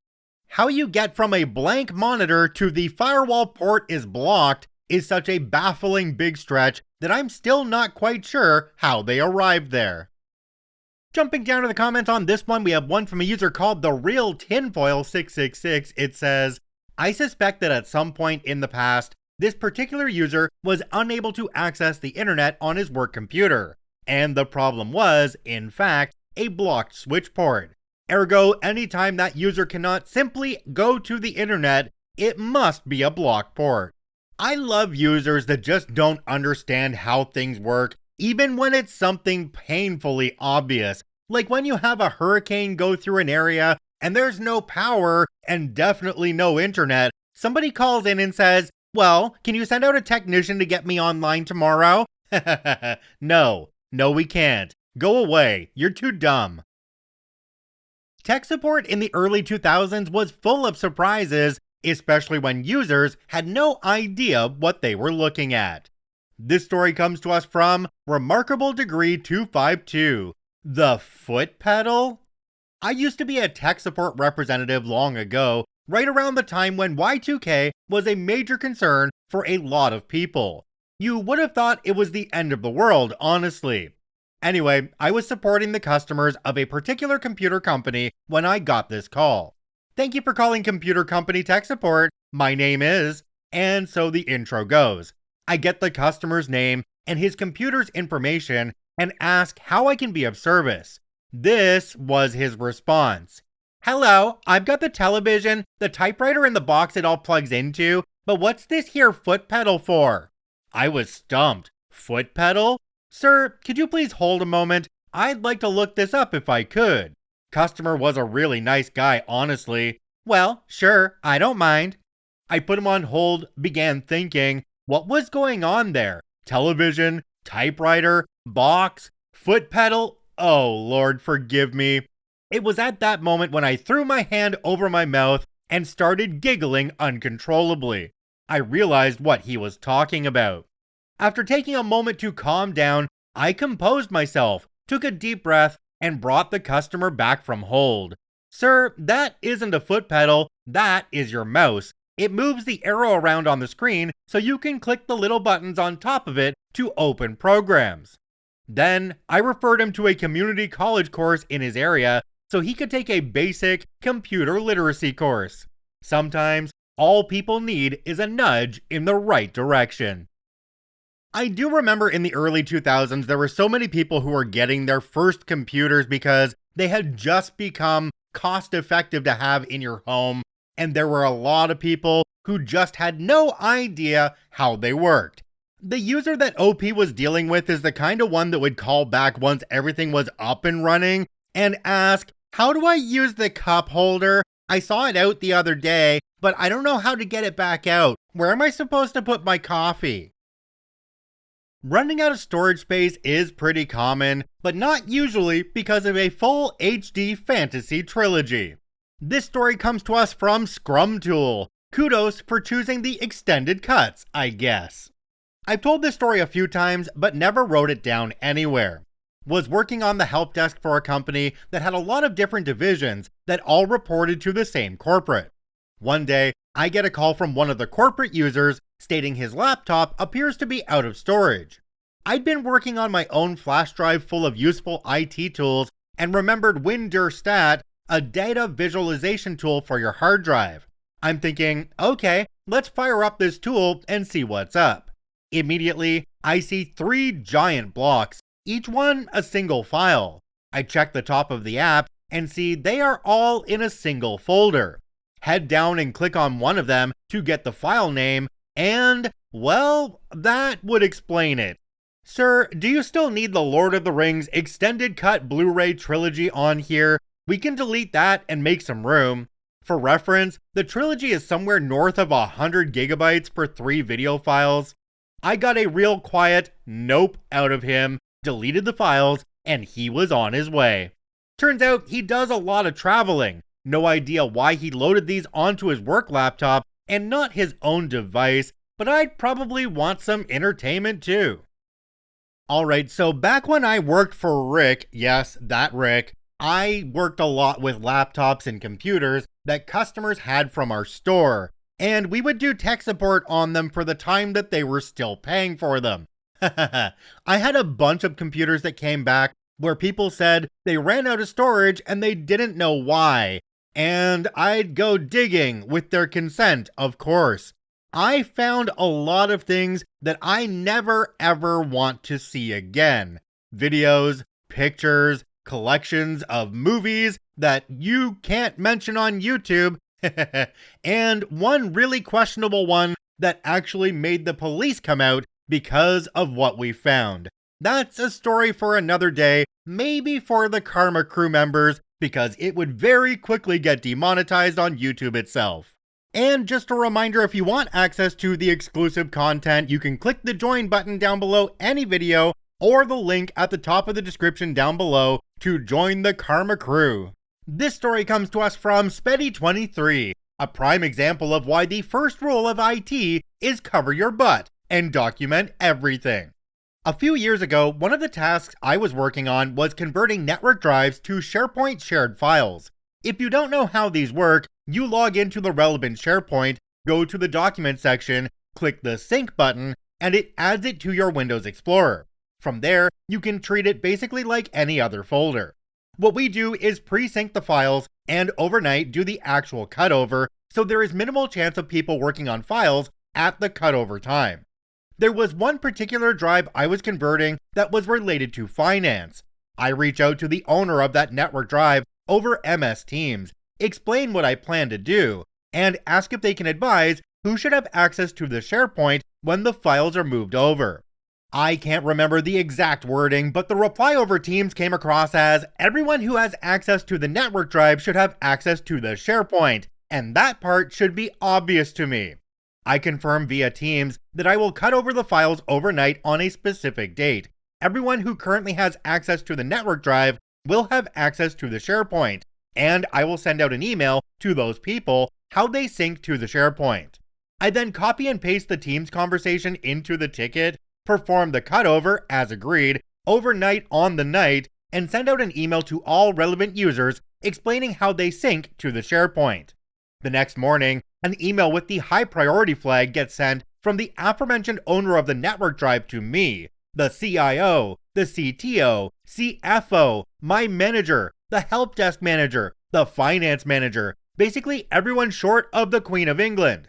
The email says that lots of staff have access to confidential information they should not have access to, and straight up blamed me for it.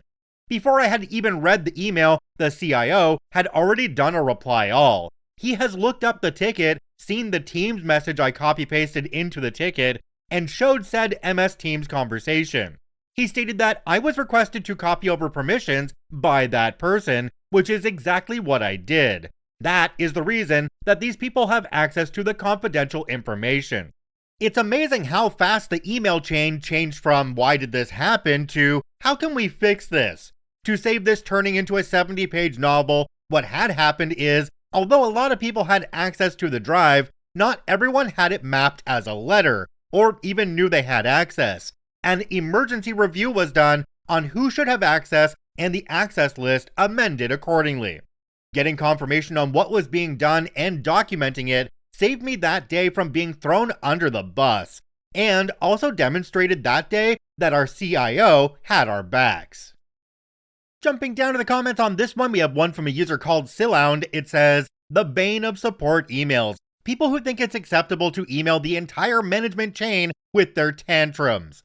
OP responded and said, "Although it's satisfying when they are put in their place." Another commenter down below called Rob Jeffrey said, "Thank your CIO in person when you can." OP responded and said, "I work out of a different site but already did over Teams. Having a hands-on CIO is something I don't take for granted." I think another lesson that OP learned in this case was that getting a list of people is much better than saying just match the permissions when you're making such a big change, especially if you don't know what the current permissions actually are, which is what it sounds like in this case. OP did, however, do a wonderful job of covering their butt with documentation, something that we impress on people here all the time. Just when things were finally running smoothly, guess who came back to ruin everything and almost handed the keys to a rival MSP? This story comes to us from Oinky Confidence. The golden rule of IT: cover your assets. Reading a prime example of why the first rule of IT is cover your butt and document everything, the previous story, made me recall an incident a few years ago where cover your butt became key. This was around 2012. I worked for what would become an MSP, handling IT for a growing organization since the mid-2000s, without a contract, as this predated the modern MSP concept. This would matter later. The CFO, Brett, fake name, started off as an accountant but shoehorned his way up to becoming CFO, and inserted himself into IT, despite knowing nothing about tech. We've all heard this before. The CEO, in contrast, was approachable and level-headed. IT progress was slow but functional. Most of the time we worked okay together, things just took time to get done. Around 2018, Brett left the organization. For 18 months, worked with our new contact person, Tad, who was later in his career competent and ego-free, moved quickly. We modernized infrastructure, tightened security, and actually made progress. By this time, our MSP had evolved into an actual MSP with new customers signing contracts and developing more standardized practices, while we tried to get legacy customers to convert over too. In 2020, however, one Friday night out of the blue, Brett texts me, "I'm back." Great. Soon after, while not sharing much about the 18 months he was away, he announced plans for an IT audit by another firm. I asked for details. He revealed their scope and said they offer service contracts, which he was interested in. I notified him we offer service contracts now too, and had for several years by this point. He had just ignored it. No response. 6 months later, in late 2020, the audit, mostly remote, and by the way, it took way too long, concluded, and, shockingly, everything was in perfect shape. We'd recently enabled MFA on all accounts, and other now basic ideas when the pandemic hit and when workers turned remote. Turns out the auditors were just another MSP hoping to steal the account. Brett forwarded their quote to me and the CEO asking for approval. Again, I reminded him we also offer contracts. His response, "Well, why didn't you tell me before?" I attached the email proving I had. The CEO reprimanded him, but not much else happened. Brett naturally stayed on, never apologized, and wasted everyone's time and money. The other MSP's auditors were frustrated at the wasted time and wild goose chase. Moral of the story: document everything in IT. Also, perhaps more importantly, don't overlook the natural leaders within an organization, like Tad, who can be real assets to the organization and to the MSP. OP is completely right. Having a boss that knows what they're doing, doesn't have an ego, and appreciates what you're doing is a wonderful thing to have. And those are the ones that you want to treat right. This is our second story today that drives home the point of document everything. And I know OP says in this one, document everything in IT, but I think it goes for a lot of different workplaces. If you're told something that you don't agree with, get it in writing, because it can be used to cover your butt. Sometimes the hardest part of tech support isn't the technology, it's your own parents. This story comes to us from Jethro Carbuncle, Parents Not Understanding Locked versus Off. So many times, my parents will have an issue with their iPads that can always be solved by killing the app or turning the whole tablet off and on again. Despite the solution having been the same for the better part of a decade, I have to explain to them every time that locking their tablet isn't the same as turning it off. Just hold down the lock button and a thing will come up to swipe to turn it off. What's the lock button? Just close the app. Simply swipes to home screen. No, you gotta close it all the way. Kill it. I forgot. Just double tap the home button. What's that? The only button on the front. Proceeds to wait a solid beat in between each press. It's not working. You gotta do it faster. Does it again faster, but still too slow. I can't do it. Okay, let's try swiping up and holding for a second. She does this, but cannot manage to immediately swipe away from multitasking. I legitimately cannot figure out how she's doing it. I can't do it. Fine, give it to me. Jumping down to the comments on this one, we have one from a user called Chubby Sumo. It says, stop doing it yourself. She can't do it because she isn't forced to learn it because you keep on doing it for her. My mom was this way until I quit doing things for her and left simple instructions with pictures.